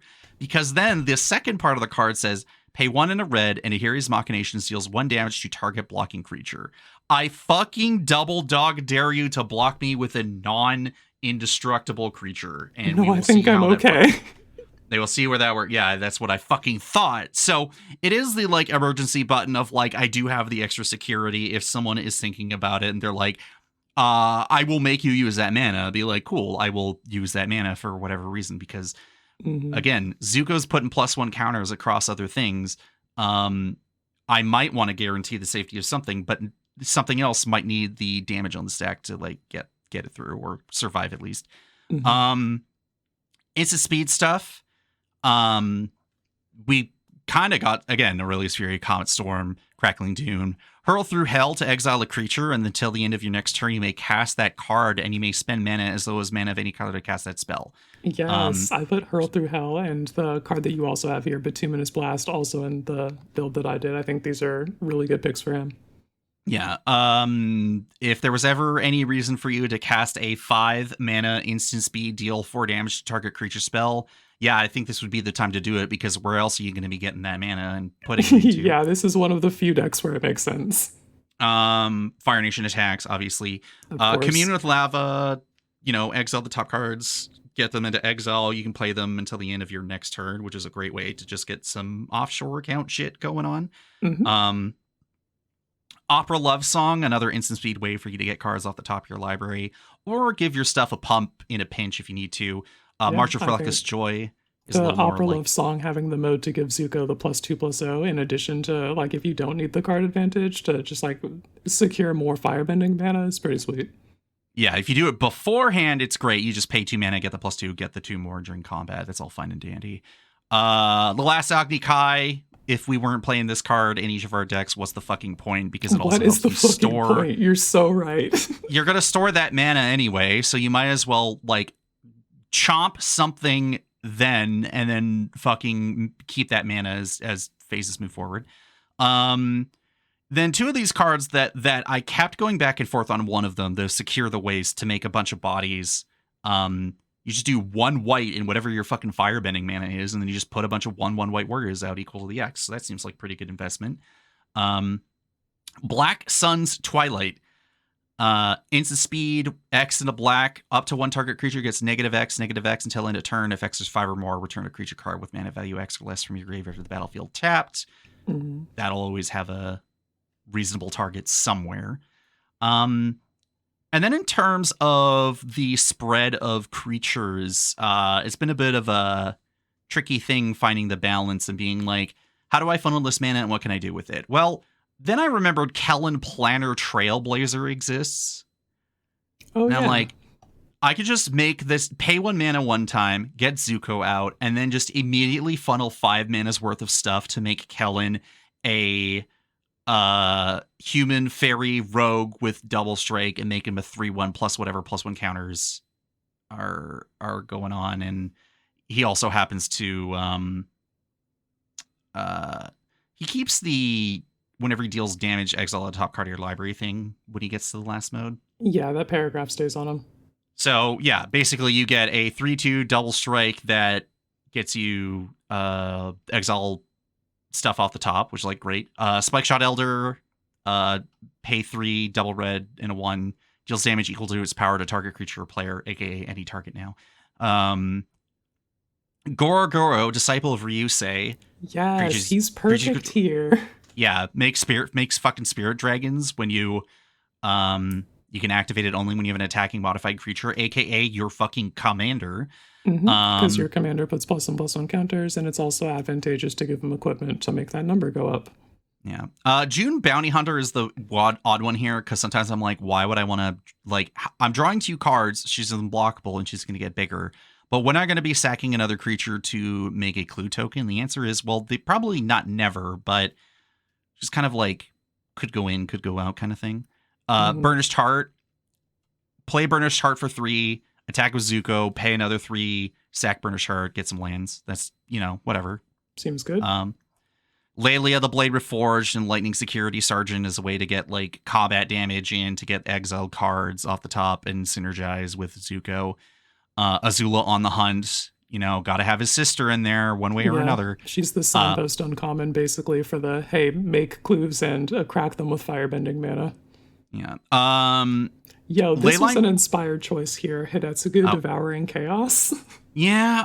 Again, the pay black to sacrifice a creature to do the thing, who knows? But being able to do 2 in a red and then exile the top card of your library and then deal damage equal to the mana value of the card, and then you can play the card later. It's like, okay, so deal damage, use the Firebending mana to get into it, exile a card, maybe cast it this turn, depending on what it is. So, we'll have to wait and see. Ozai the Phoenix King and Leyline Tyrant are here for the offshoring account of red mana. Sun Warriors, Zuko Exiled Prince, there for more Firebending stuff and ways to, again, filter mana into either a body or exiling the top card of your library. Flashins gets Zerai Monk during combat to just tap everyone's creatures. Pretty good. Oh, classic Cole. I was like, well, I can't play Bond of Discipline at instant speed, or can I? But we'll go with Zerai Monk as the next best thing. But also having one white open and then pay 4 is like, whatever, easy enough. Deep Fire Elemental is one that I'm like, okay, it's 6 mana to put out, but hear me out. Double X and 1, destroy target artifact or creature with mana value X. I can make this work. I just haven't gotten to the point where they're not, like, I haven't gotten it out yet. Gonna wait and see. Yeah, I think you can find 1 or 2 artifacts with mana value X that you would like to blow up on my board state. Yep, like a sword, I could probably do it. Then the other kind of 2 creatures that kind of go into this whole thing of like, okay, if I have all this excess mana, what am I going to be doing with it? Realm Scorcher, Hellkite, and Soul of Chandelar. Realm Scorcher has bargain, so when it enters and you paid it for its bargain cost, you add 4 mana in any combination of colors, which is all fine and dandy. But its other ability is pay 1 and a red to deal 1 damage to any target. So we're taking like the Theater of Horrors and just being like, cool, let's just get that down to 2 mana and just start shotgunning whatever the heck needs to be shotgunned. Yeah, it's a Theater of Horrors for 2025. And then Soul of Chandelar, a card from Core Set 2015 that I've always had in foil in my back pocket for this particular exact reason. A 6 mana 6/6 avatar with first strike, but for 3 and double red, Soul of Chandelar deals 3 damage to target player and 3 damage to up to 1 target creature that player controls. I don't know what the obscene levels of firebending we can get up to with the current arrangement of spells and creatures that I have here. But I would like to shoot people in the face and maybe have their creatures take some damage. And if it's just some stupid little utility creature, you go, all right, sayonara. And they're like, oh, huh. Okay, cool. Explode your fucking professional facebreaker, nerd. Yeah. So, yeah, there's some stuff here. And there's also a few different ways of like boosting Zuko. But I'm literally just staring at like a handful of cards that I have put to the side, and it's just a non-zero amount that's focused on like, how do I get more low curve creatures that benefits for me casting stuff from exile to do the thing. Like I could probably and should probably put a Restoration Angel in here. Depending on what I need to flicker on my side of the battlefield. I could probably put in more firebending creatures and or clue generators. I could probably put in Wernog and Sophina in here. Yes, those are like the poster children for Mardu clues, and I think the Wernog and Sophia firebending deck is probably very real and would like to see that actually. Somebody out there get that on my desk. I already did the Blue Farm version. Yeah. And then there's like get more effects like the Realm Scorcher, Hellkite, and Soul of Chandelar with like Olivia Voldaren and Xantia's Sleeper Agent of just like, all right, Xantia is so funny. You get Xantia, and I start draining your life and drawing cards, and anyone can tag in on that if you're looking into doing that. I'm looking at a card like Oracle's Vault. Listen to this. So it's a 4-mana artifact. You can pay 2. And you can exile the top card of your library. Until the end of your turn, you may play that card, and then you put a brick counter on Oracle's Vault. Mm-hmm. Then later, when you have 3 brick counters on it, you can tap it to exile the top card of your library. Until the end of the turn, you may play that card without paying its mana cost. Activate this ability only if there's 3 or more brick counters on it. So, I don't know. There's just a lot of different directions that you can take this deck. I think that has potential. I think in a version of this deck where you have a Karn's Bastion or whatever, that probably is a little better. True, yeah. So yeah, I don't know. I still gonna go back in the lab on this and gonna try to find a version of this where it feels like super duper good to play. I could probably use like a Fist of Flame or a Teamer Battle Rage in here. You know, always be tuning decks, you know? Yeah. And I did grab a couple more lands, and Cody kind of had a point of like, maybe I'm thinking of too many weird, odd ways of like getting counters on Zuko that isn't like just, I don't know, Obsessive Pursuit or just casting spells from exile. But Just give him a fucking Buster Sword. yeah, I don't know. We'll see. But I do got a Hero's Blade and I do got Dragonfire Blade in here because Don't actually spend the like $40 on Buster Sword, but you get what I'm saying when I say that. Yeah. So I don't know. Decks up for obviously all these decks are up for people to see. I'm interested to see where I can take this deck. With hopefully without completely descending into full complete control deck as I am want to do. Yeah, I think you'll be in, like, Zuko has enough asks that are aggro leaning that you will be called to answer them more than your control leaning, I feel. So yeah. Also, I just remembered, dang, where's my Aloran Searing Light? No, more importantly, where's your fucking Fated Clash? Listen, we can talk about this offline. We don't need to have this. This is going to be an email, okay? As soon as that Final Fantasy VIII Scene Box card, we need to get these cards in your hand so that you can have the appropriate spells for our Fated duel when we play our Firebenders against each other. And not have a fucking Unagi of Kyoshi Island Temple, whatever, just fucking absolutely ruining all of our plans. Lenny? Yeah, we need a rematch. Yeah. So enough about Johnny Mardu being a firebender. Yeah. What else do you got? Do you want to talk about something a little nasty? Like a bracket 4 deck? You're going to have to really fucking sell me on this. All right. Yeah, let's fucking talk about it.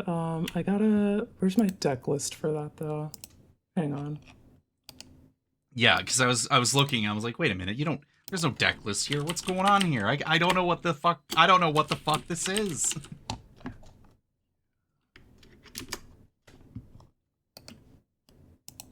Oh, while I'm finding this link, terrible joke deck. Fire Nation Drill is your commander. Oil counters in the 99. No. That is just terrible. My God. There's not the support for that yet. I've looked. Okay, you know what? I got nothing to say. I can't believe you even like entertain that. Like, what the It'd fuck? be so funny to show up with the Fire Nation Drill as my commander and just be like, yes, hey, I'm playing Fire Nation Drill. There's oil. Like, no. I don't even bring that up. I just start casting spells that are completely reasonable, except they all synergize with oil counters. And then you all have the slowly dawning realization that I'm playing an America roleplay deck.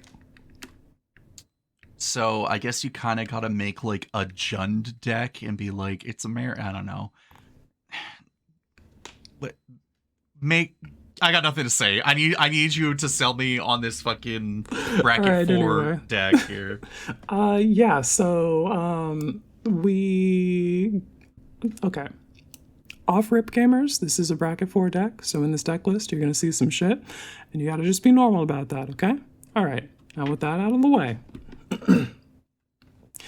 The inspiration for this comes from Alan Mental Misplay, who did an appearance on a fundraising stream several years back, where he played a super sweatily constructed Esper CDH ad nauseum shell and stripped out any of the combo win conditions for the pieces of Vecna. Okay. So the tutors and the fast mana allowed him to not just assemble Vecnatron, but to do so consistently and in a timely fashion, such that he could treat that like a commander, and through that, air quotes, commander damage people out of the game.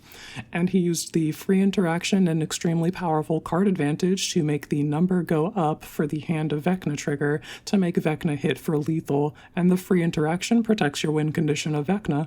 So it's kind of like playing Delver. Only different. But in Commander. Yeah, basically.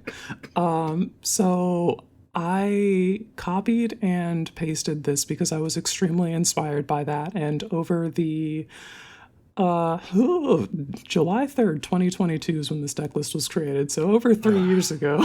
Oh my god. Over the 3 years, I've been just like gradually shaping this to be more in line with the metagame that I play it in and my like playstyle and cards I like and such like that. And so for starters, this was a Timna and Silas Wren deck, and I have elected to ditch the nerd. I fucking never cast Silas, and I have so much recursion in the deck that just doesn't involve him.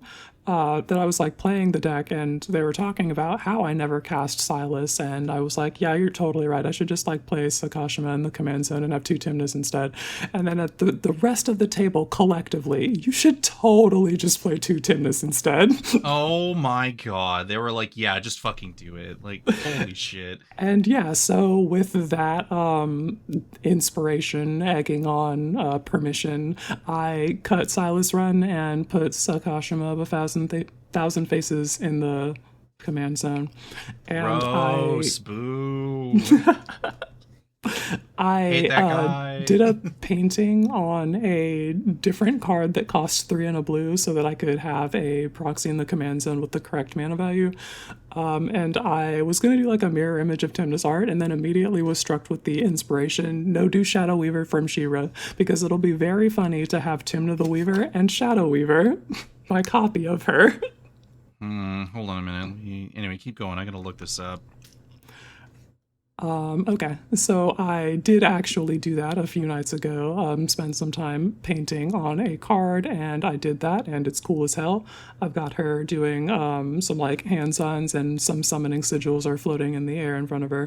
Shadow Wizard Money Gang. Basically, yeah. We love casting spells. So yeah, let's get into the fucking actual meat of the deck construction here. So, find Vecna. We have the best fucking tutors and card advantage in the game, baby. I got the fucking Imperial Seal, Demonic Tutor, Diabolic Intent, I got Fabricate, I got Grim Tutor, I got Enlightened Tutor, I got Vampiric Tutor, I got Wishclaw Talisman, I got Tezzeret the Seeker. I am about my shit. I got a fucking... The Eye of Vecna we have, of course, because that's one of the pieces of my Dark God. But additionally, we've got Vargoth Bloodsky Sire, who does the tutor thing on attacks with the Boast. We got Mangara the Diplomat. I got Dark Confidant because I have a low enough curve that I don't care about my life total that much for that type of thing. And I've got Ad Nauseam, like, in the 99, so we're already building for a Dark Confidant type beat. We just put the actual factual Dark Confidant in itself. Additionally, we've got 2 copies of Timna in the command zone, so you know I'm drawing those motherfucking cards. I'm going to find the pieces of my Dark God, and you will see Vecna. We've also got Rhystic Study and Mystic Remora, because it's bracket 4, baby. Okay. All right, continue. I got a section of the deck titled No Blockies. This is to ensure that Vecna gets through unblocked, and I am fucking punching you for commander damage. I have Jill, Shiva's Dominant, who's an unsummon on the front half, and when you activate for, I think, 3 blue, you turn into Shiva, Warden of Ice, whose first 2 chapters are target creature can't be blocked this turn, and then the last chapter functions as a silence by saying tap all lands your opponents control, and then you blink Shiva, and return her as Jill. And then you bounce something. Yep. Then you bounce something, clear the way, and then you get in there for some more damage with Vecna. I'm just going to take this. I'm going to take this small moment to interrupt. 14 game changers. Bracket 4, jeez. Fuck. Anyway, continue. I've extremely optimized my casual game plan. Yeah. So the other pieces of don't fucking block. Other notes on Shiva. She actually was like important enough that people spent removal to blow that up. So that was really like sick. I am validated in my decisions. Yeah. No fucking kidding. Yeah. So the other pieces of don't fucking touch this that I have, I've got a multi-class baldric to give a thing flying if I control a one of those creature types. That's from Dungeons and Dragons, so it's like party synergy. So flying with wizard, death touch of rogue, warrior haste, lifelink of cleric. Perfect, yeah. So we've got plenty of wizards in the 99, like Dark Confidant that we talked about is a wizard, and we'll give that flying. So there's that. We've also got Key to the City to just like discard a card and say you can't block Vecna. Winged Boots will give flying, and then Whisper Silk Cloak is another shroud, and you can't fucking block this. That's the one that I like to find off of Tezzeret the Seeker. Once I'm all like set up with Vecna, we cast Tezzy, we find Whisper Silk Cloak, we attach that, and then I'm fucking punching you. Speaking of fucking punching you, how am I growing my hand size that large, and what is the number coming from? Peer into the abyss. I'm spending 7 mana, I'm casting that, I'm drawing half of my library and losing half of my life.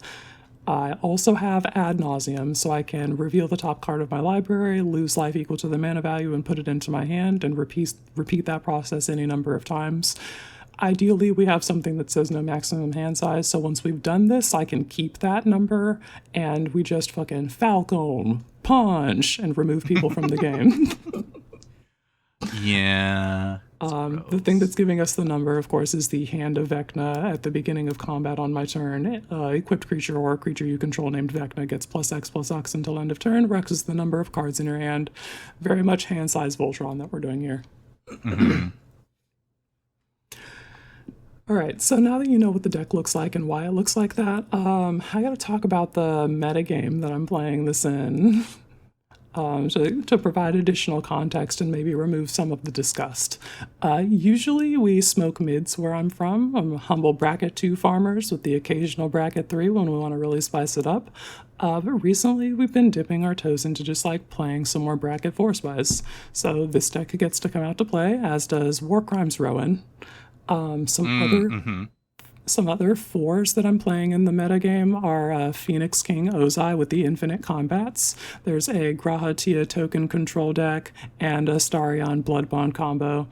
It's like all of the pieces of Exquisite Blood, Sanguine Bond, and Astarion in the command zone. Yeah. Okay, I see what's going on here. So we're just like, everybody's on fast mana and free interaction and a fundamentally busted game plan.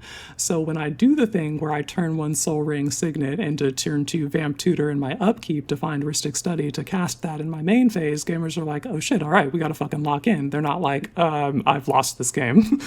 Like they're prepared to handle this kind of thing, and everybody's looking to do all of that. So we're like, it's appropriate.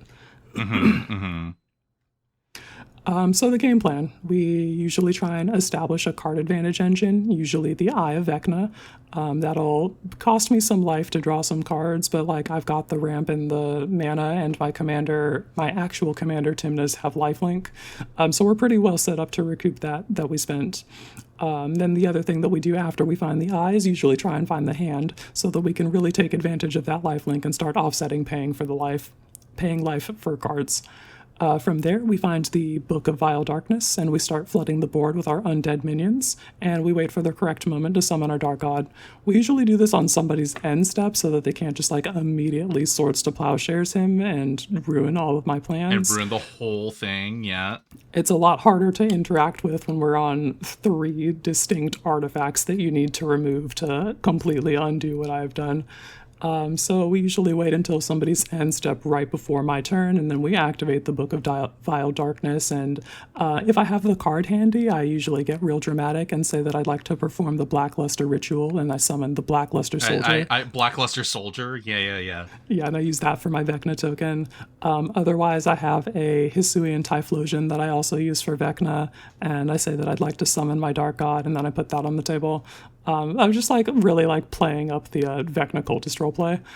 And then once I've got the Vecna on the board, then we try and go for the fucking Falcon Punch. We cast our Ad Nauseam, we cast our Peer into the Abyss.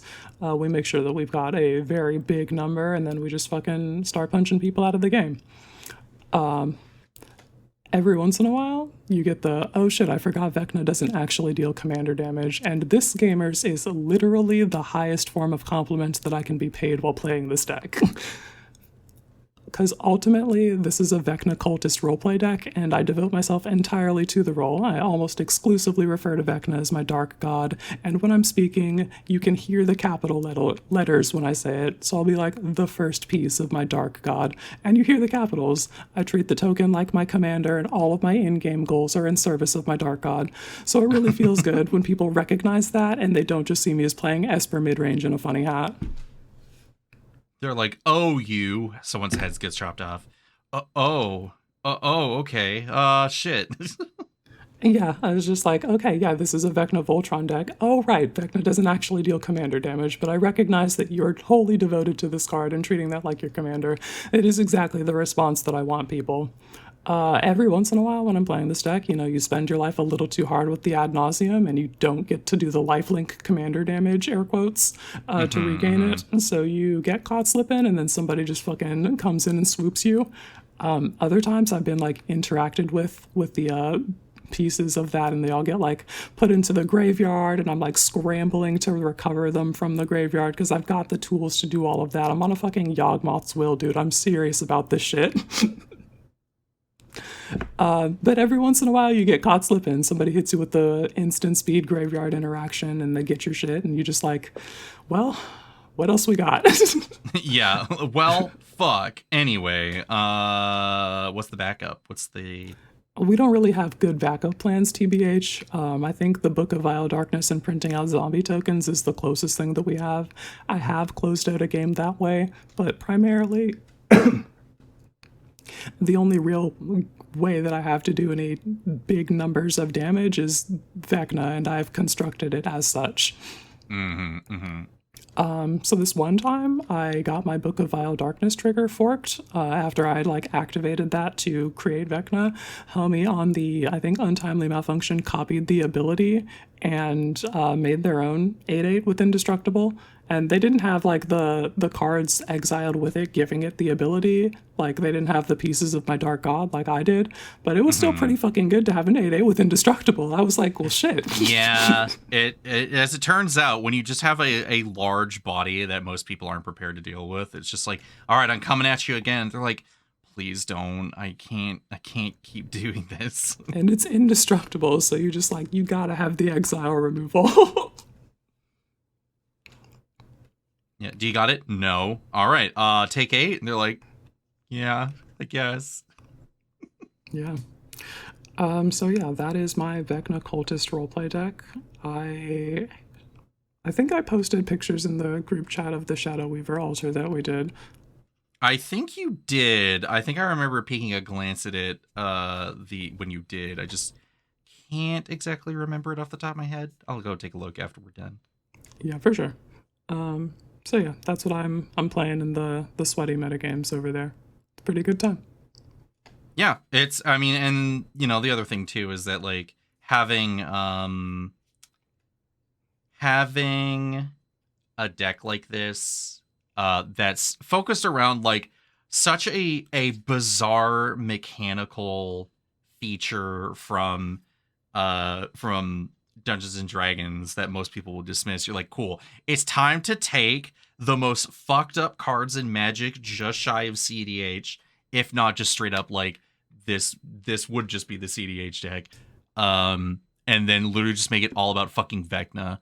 And you know what, as much as this 32 lands, Jesus fucking Christ, never mind, I'm fucking reeling in horror. Scroll back up to my artifact section and look at the density of fast mana that I am on and tell me that it's pretty, like, you got fucking Mox Diamond, Mox Opal, fucking Lotus Petal.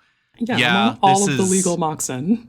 This is I'm back on, man, this is just straight fucking disgusting. It is straight fucking disgusting, but that's what the metagame is.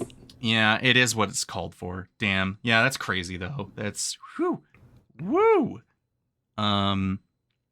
go. Would you play this? No, because anytime Brandon's like, "Oh, we're gonna have some nasty games," but it's not bracket 4. I'm like, he is afraid. He's afraid to come out of his domain to see the real shit.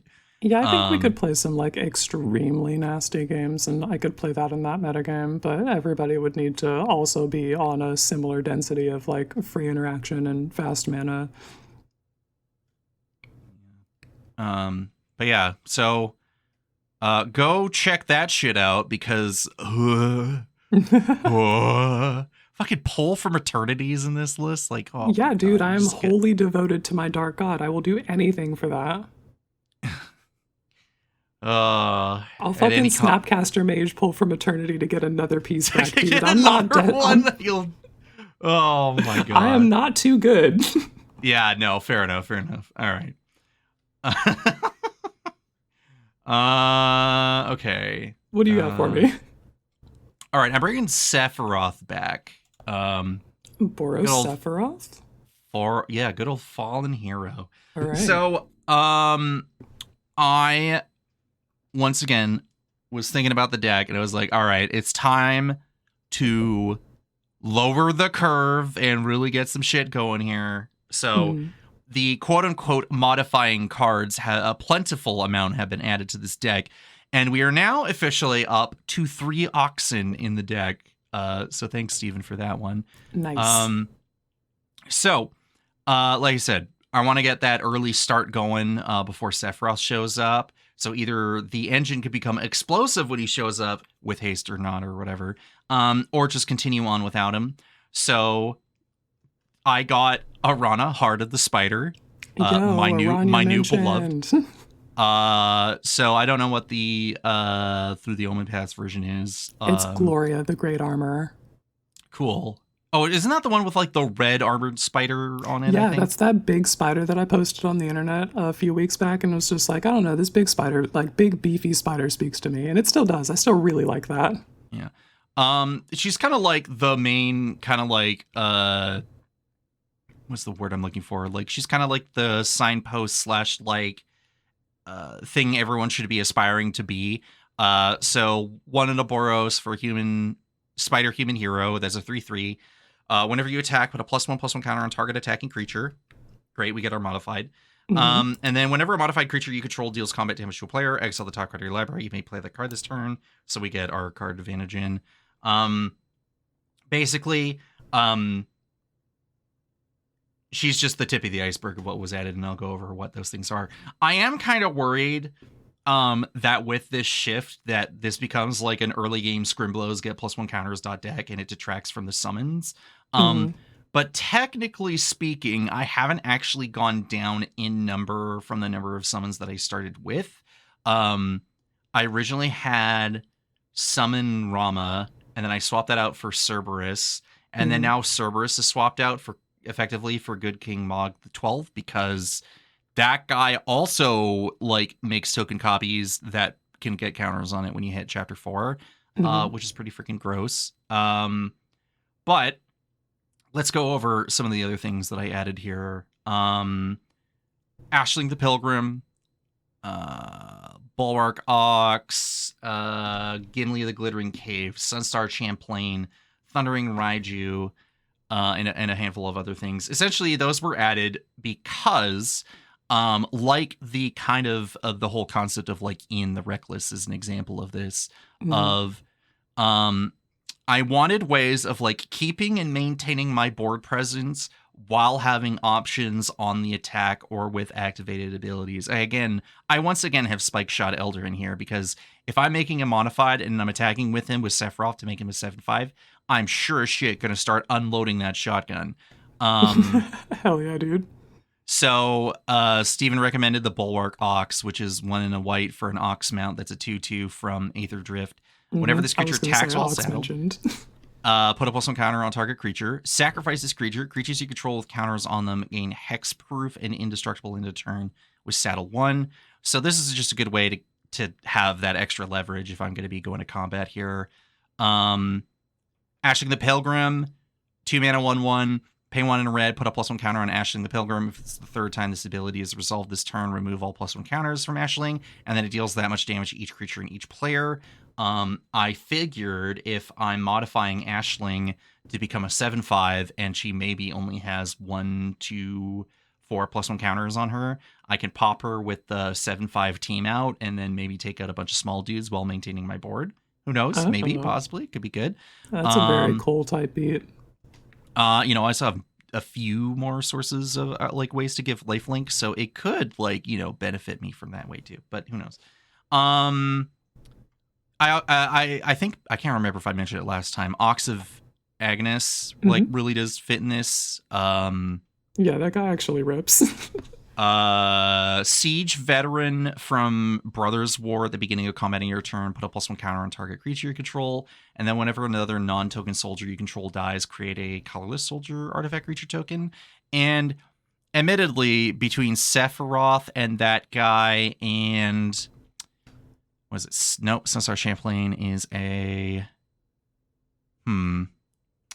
soldier count low, but not 0. So this kind of works out at the end of it a little bit more than you think. But then if something's modified, you just pay 3 and bring Sephiroth back from the graveyard. Sunstar Champlain was one that I'm like, all right, besides him having this like weirdly big head in proportion to his body, pay 1 and a white for 3/2 human at the beginning of your end step. If you control 2 or more tapped creatures, which, not unlikely, I'm playing an aggro deck, put a +1 counter on target creature control and make that thing modified or just bigger. And then you can pay 2 later to remove a +1 counter from a creature you control to tap target artifact or creature. So we could clear the way, keep stuff growing over time. You get a handful of these things out before Sephiroth shows up, and that's things, things are going to go nuts. And then Thundering Raiju from Neon Dynasty. Hell yeah, 4 mana, dude, 3/3. Raiju. Haste with Spirit, Hasty Spirit with whenever it attacks, put a +1 counter on target creature you control. Then Thundering Raiju deals X damage to each opponent, where X is the number of modified creatures you control other than Thundering Raiju, which would probably be quite a bit at some point with this board.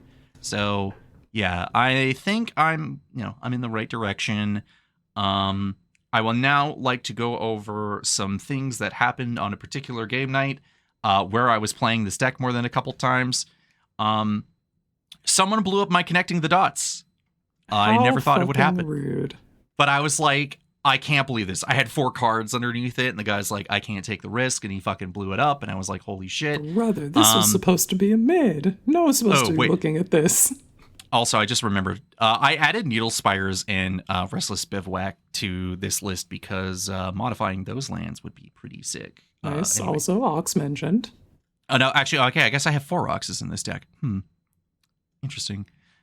What could this mean? Anyway, so what are other things that happened on that game night?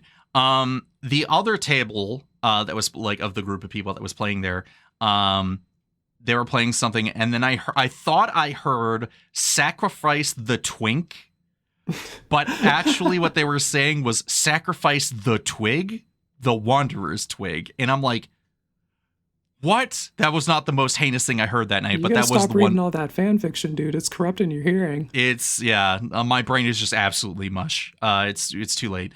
Been on the internet too long, and finally, as I was playing a game with some of these people, I was like, I'm like, all right, Sephi's here, Sephi's out, and another guy's like, please don't call him that. That sounds like you're disrespecting him. I'm like, have you seen this dude? And have you seen what he's done? Just fucking get rid of him. That's an oomph. I want that twink annihilated. Anyway. Did I mention I have Great Sword of Tyr in here? Of the other 20 copies? Big fan of Great Sword of Tyr. I just fucking let me scooch on past you. Yeah. It's it'll do some work in this deck, and I'm looking forward to putting more reps in with this. I've been playing a lot of it lately. And maybe I should take a break and get some other decks into the limelight, but I don't know. Feels pretty good. These changes feel really great. 1 million years Sephiroth. That's exactly what he wants, through the cosmos, wandering like his mother before him. Damn. Anyway. I gotta finish Final Fantasy VII. You watch Advent Children, right? Yes, but that was like a a very long time ago. Mm. I do not know what happens in that film. I only know that there is a sword made of swords and some guys that look like Sephiroth show up. The fusion swords are so fucking cool. Yeah. You know, the swords, like the big sword that becomes numerous swords, the fusion swords, you know? Sure. Yeah. Anyway, hit us with your last deck. Yeah. What did I put here? Great question. Oh, okay, right. Yes.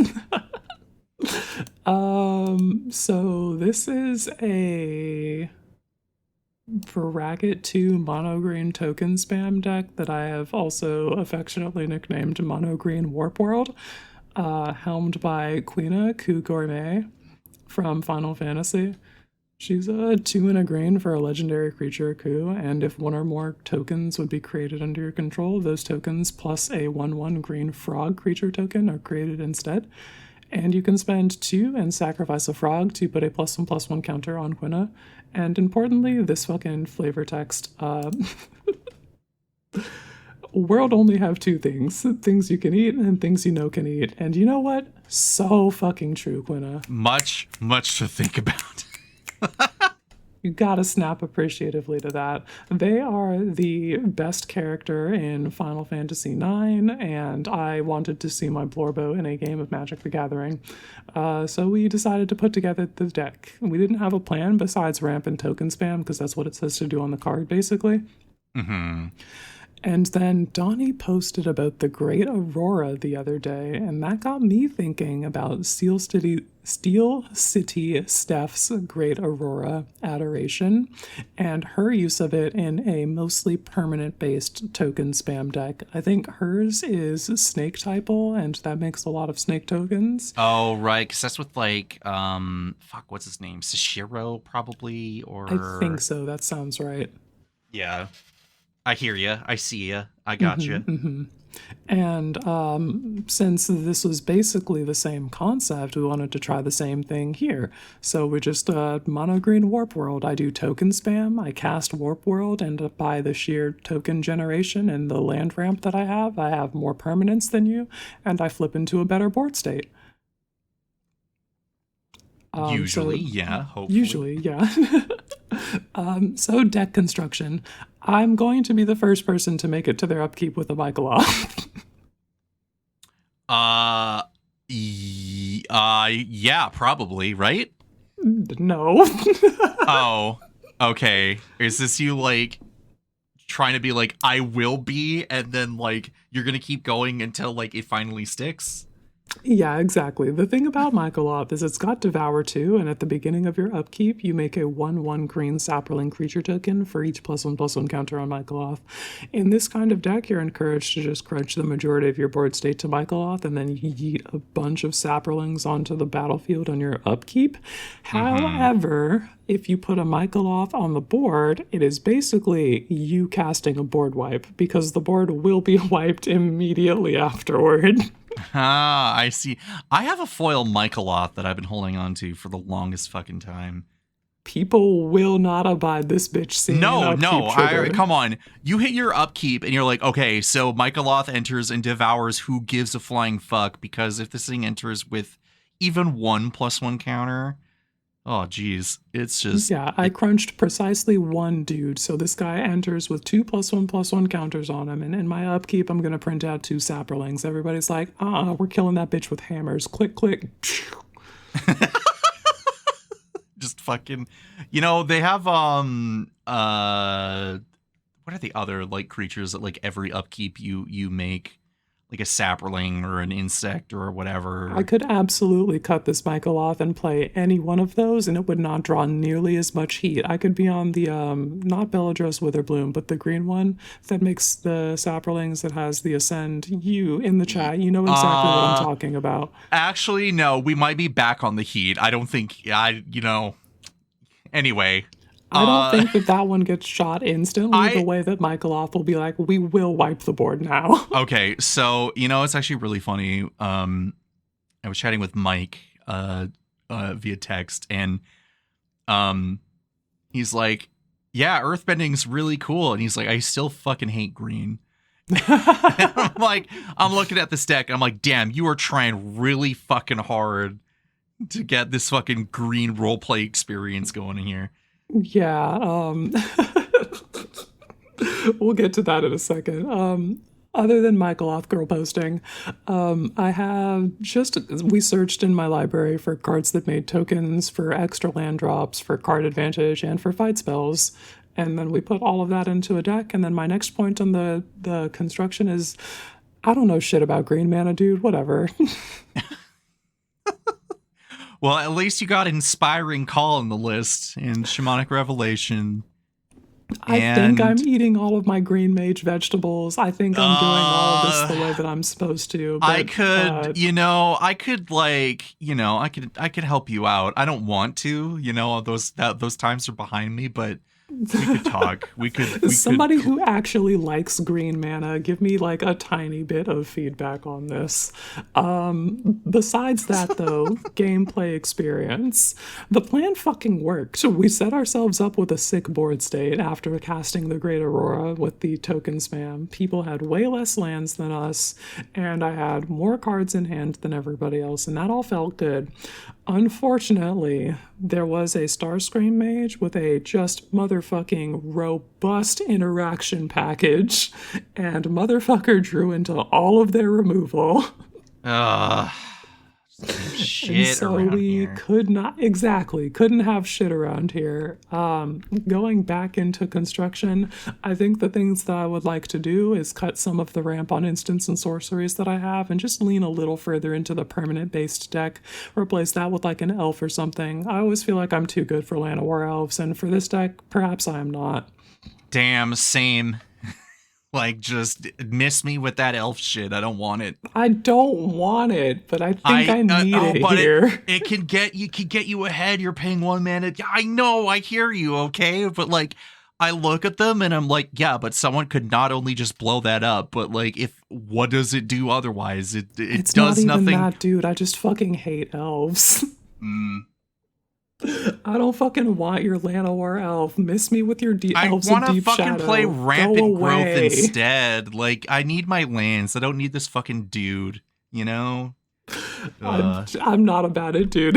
I want an Avacyn's Pilgrim more than I want a fucking Llanowar elves. Like, come on. So yeah, well, I think I'm gonna have to become that which I hate and play all of the one-drop elves that provide a jeez. Yeah, I know. It's gonna suck, but we'll get that. The other thing that we need to do is lean harder into less spells and replace those effects with permanents that provide similar effects, and the spells that we do keep need to be just fucking backbreaking. Heroic Intervention is among those, and every card draw for the greatest power, every one of those is fucking backbreaking, so like that kind of thing we want to keep. So it's going to be just like 5 or 6 instant or sorceries, and then some of the other pieces will be on creatures where we can interact in that fashion. So yeah, that's that game plan.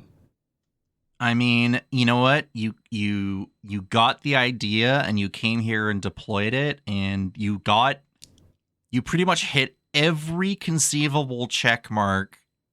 Short of like, I don't know, probably more draw spells or something. Short of caring about green mana. Yeah, short of like actually giving a fuck. You were like, yeah, I can make a deck around the Great Aurora and we can see what happens. And then you're like, cool, yeah. I hate this experience. I didn't hate the experience is the thing. I just don't care about green mana. It doesn't move me the way that red and black does. Yeah, it's a non thing. Like, we built a functional deck that is fun to play and it works the way that we want it to. We could just tighten things up and improve the gameplay experience in that way. And I think I do want to do that because in the way of Felden, you do become a better mage if you are drawing the like knowledge of your technique from all of the sources of mana. Yeah.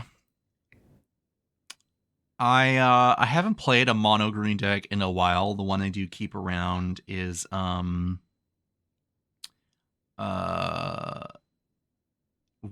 Fight Club. You would. I would. And of course I would. Yeah, you got a lot of, like, you got the foundational stuff. It's just, again, it's like, once upon a time, I was a green mage, and I love that shit, and I embrace that stuff, and I had, like, Yeva Nature's Herald. I had a Yeva Nature's Herald deck where my friends were like, can you stop being so damn resilient? And I'm like, Lamau, no, I gotta flash this thing out now, and you gotta deal with it. And they were like, he's doing it again. Sorry and then for now playing I'm Mono like, Control. I put, no, not even that. Well, I mean, okay, no, I guess if the control element is keep my stuff alive and then play a hasty big before we had questing beast and all this other shit, then, like, yeah, I guess it was a control deck. Flash speed Carnage Tyrant. Oh, no, I didn't have access to that, but could you imagine now? Like, holy shit. But yeah, mono green just does not fucking do it for me anymore. I just can't be bothered with it. Yeah, tricky stuff. But hey, you did it. You came, you saw. Great Aurora's there. Sure, Steph's proud, I'm sure. Yeah, I posted about having success with the Great Aurora, and it did bring her heart to joy to see me Great Aurora posting, so that felt good. That is good. It's great. Let's talk about another green deck. Speaking of green, but it's not green, it's Golgari. Let's talk about the Honest Rutstein and Amori deck, because it's been a while. It's been a while. I forgot that this deck can do some fucking work when you have two creatures, quote unquote, in the command zone that both care about reducing the cost of creatures by 1. And when you have creatures you control are reduced by 2 generic mana, holy shit, you do get to do some crazy fucking stuff here. Yeah, it's pretty good. So this isn't the exact same. I didn't exactly put this in order, but what I put here is, at one point or another, I got out Goreclaw, and Sirach, attorneys at law, which is a devastating combo when you have another cost reducer for things that are 4 and bigger, together, and then just Sirach and Goreclaw just being an absolutely fucking stupidly nutty, combination of like effects. Like it's so stupid. I was using a combination of Mogus's Marauder with White of the Reliquary to make it unblockable and very scary. I think I got White up to like 12 or 14 power or something. Holy shit. And then I gave him Intimidate and Haste, to which then people are like, well, hold on, let me check the pod dynamic for that particular game. We had Mono Blue, we had Stitcher Geralf, then we had Eshki Dragonclaw, and I was not swinging anything his way. And then we had Falco Spara, so I was like, cool. Do you have only, like, it was just like, hey, I gotta attack you, and they're like, no, and they're like, great, take 12, tap, activate White of the Reliquary to just, like, get stupidly stuff out, and then bring out, like, Honest Rutstein to bring back what I sacrificed. Then Sir Conrad with Rutstein is pretty nutty, and just you're like, oh wow, the things in my graveyard, I bring Rutstein, like I use Rutstein to bring it back. It's even better when your opponent decides to be milling everybody simultaneously, and you are just doming everyone. Like, all right, guys, we're milling for, what was that, 6 each? Okay, can I get a creature count, please, and thank you. No. And they're like, I'm like, oh, everyone takes 7, 6, 10. Yeah, it's so it's pretty good. I missed the opportunity to bog myself with a Sir Conrad out. Just the sequence of events was not there, but yeah. That is the smoke and sexy style way to get the kill with Sir Conrad. Yeah. But I do want to take this time to shout out a very particular card that I didn't really have high opinions of, but I've slowly been accumulating a little more here and there. Terror of Tawashi, which is another card that I might be adding into Zuko. Is this that large that like is a reanimator card? Yeah, so it's a 4-mana 4/3 with Death Touch. It's a Phyrexian Ogre. It's from not all will be one. What is March this? of the Machine. March of the Machine. Oh, this is yeah, okay. Whenever Terra Tawashi attacks, you may pay 3 and a black. When you do, return target creature card from your graveyard to the battlefield. It's a Phyrexian in addition to its other types. I've been putting this in black decks on MTGO forever and just have not seen it. Oh, that's unfortunate. The couple times I've been able to do this, because again, having pay 2 less for your creatures means you have a lot more mana to be funneling it into other things. And it's like, cool. So sack whatever to who cares? I don't know. Play fucking Gaius Van Balsar or whatever the fuck the dude's name is or whatever, you know. Oh, I sack my dude. All right, cool. Go to combat. Terra Tawashi. Do the thing. Blah.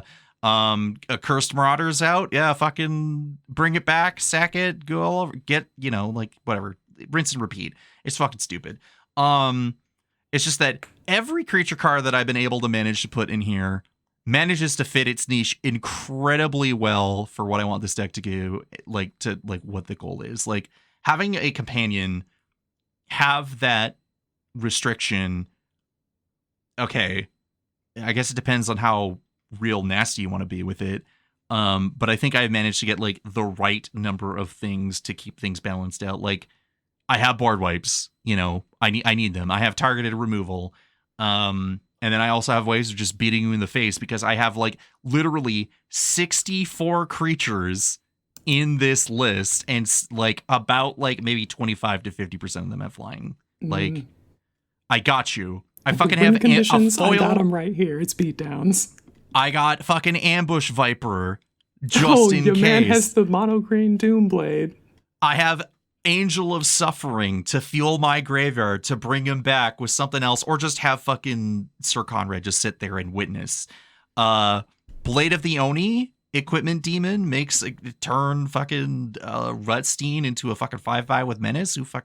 Who gives a shit? Hell yeah. You know, oh shit, you're on Cloud of Darkness? Yes, are you kidding me? How many permanents do you think I'm going to be having in my fucking graveyard? Fucking, you want targeted removal? We got Dalek Drone. We got Cloud of Darkness. We got Cavalier of Night. We got fucking, what is this? Fucking Disruptive Stormbrood. We got fucking Faller's Faithful. We got fucking, I don't know, fucking Haywire Might. We got fucking Manglehorn. Your man is on Eradicator Valkyrie. So, welcome back to Boast Babes, the #1 podcast where we post about Boast. This is Boast. Sacrifice a creature. This fucking Eradicator Valkyrie is fucking nuts. Absolutely fucking insane. And then you're like, I don't know, Cole, like, what are the haste sources? Again, Mogus's Marauder. I need you to fucking listen for a fucking second. Fucking 2 and a black for a 2/2 Human Berserker that says when it enters up to X target creatures, each gain Intimidate and Haste until end of turn where X is your devotion to black. Why are you getting haste in black mana? What is going on here? I don't fucking care, because guess what? When I sacrifice this fucking dude and bring him back before combat, I don't care. It doesn't matter. I'm making blocks a little bit harder for anyone that's not running the same color and or colorless creatures. I don't care. Fucking deal with it. I got fucking Orochi Soul Reaver. I got fucking Twilight Prophet. I got fucking Surrock the fucking Hunt Caller to give something else haste when I have Formidable. Fucking Uvenwald Oddity has fucking haste, and it transforms into something that also gives other creatures trample and fucking haste. Every angle. Doesn't matter the board state. I will be coming back. I will be transforming this dude. I will be coming in at you. Uvenwald Oddity really is that dude. Fucking Nile Joan Rivers on the internet has a very large collection of these and is posting them every once in a while. They're just like, it's a nice guy to look at. Binder fucking full of Uvenwald Oddities. Absolutely wrecks a board state. Yeah. So yeah. Is this like a green deck? Yeah, like, 50% of the deck's like the fucking green deck, Actually, it's less than, it's 47% of the deck is green. So it's actually even. Let's look at the data. Let's look at the actual data before I just get open in my mouth, which actually, hold on, we took a look at the data. It turns out incorrect. Fake news.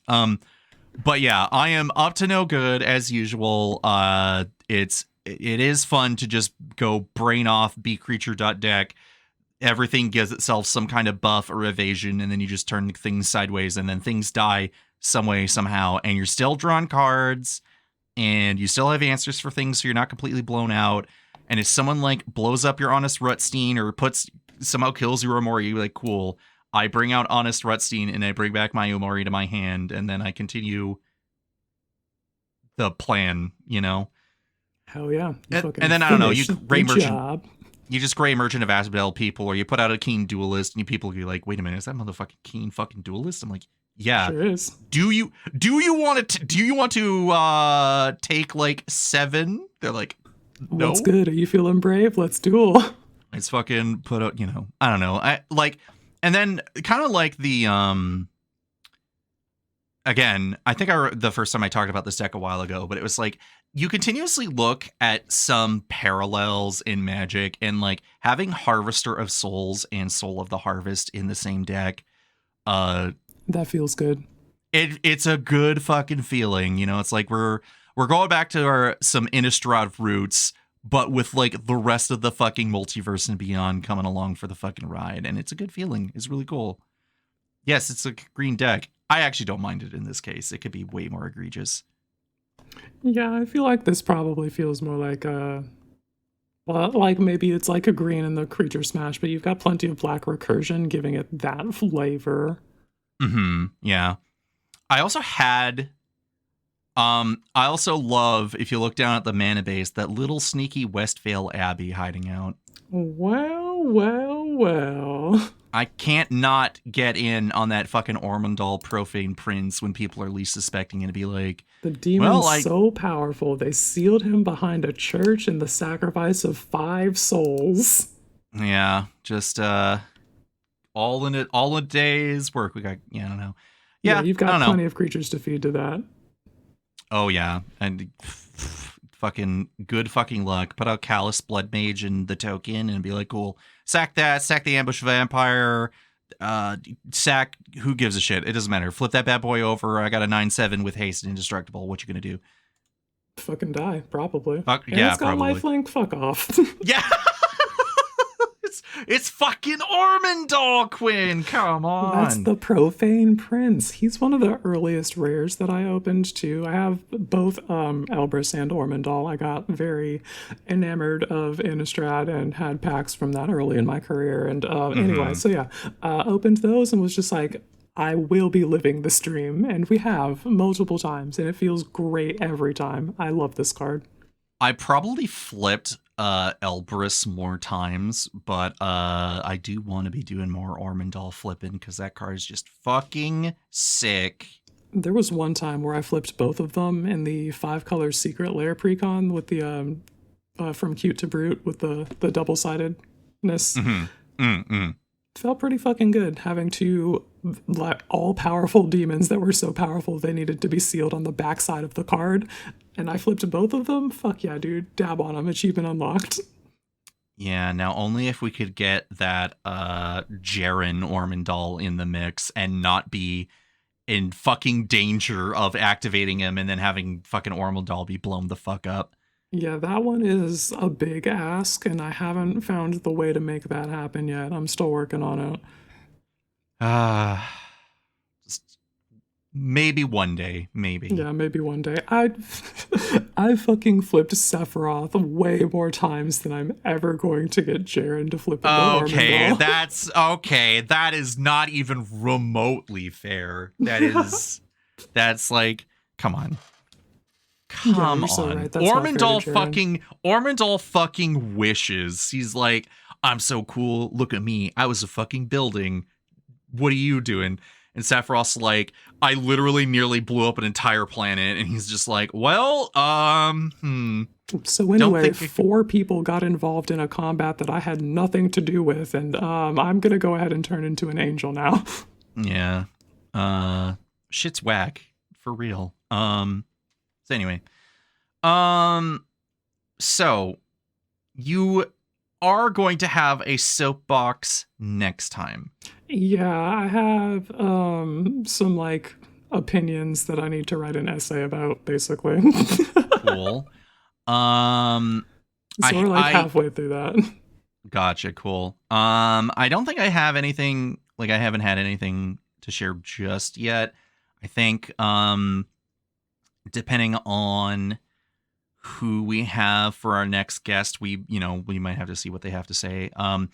That being said, so we did kind of jump the gun and have some guests on from our usual cadence, and I'm still wondering if we can like bump it up or down. But the other main thing is I actually have no idea who our next guest is. We checked in with some people, and some people's schedules are also whack as fuck. So I'm waiting a reply for someone, and I got someone else on the horn just in case, and I'll need to double check with them. But question mark on who the next guest is. But also hoping that the other people that we've reached out to will be ready to go if they can get back to us. So we'll see. We'll see what happens. That should at least either be, depending on what happens, might be the next episode or 2 episodes from now. We'll have to wait and see. Swag. Look forward to that, gamers. Alrighty. Quinn, where can we be found? Find me on the internet at Girl Dick Energy. Find Cole on the internet at The Bloodrick Guy. Find us collectively at HBVC-MTG on Bluesky, and the podcast is available wherever fine podcasts are sold. It is your responsibility, my dear gamer in the audience, to leave us the feedback in the comments where you can. We super appreciate it. Huge heart emojis. Yep.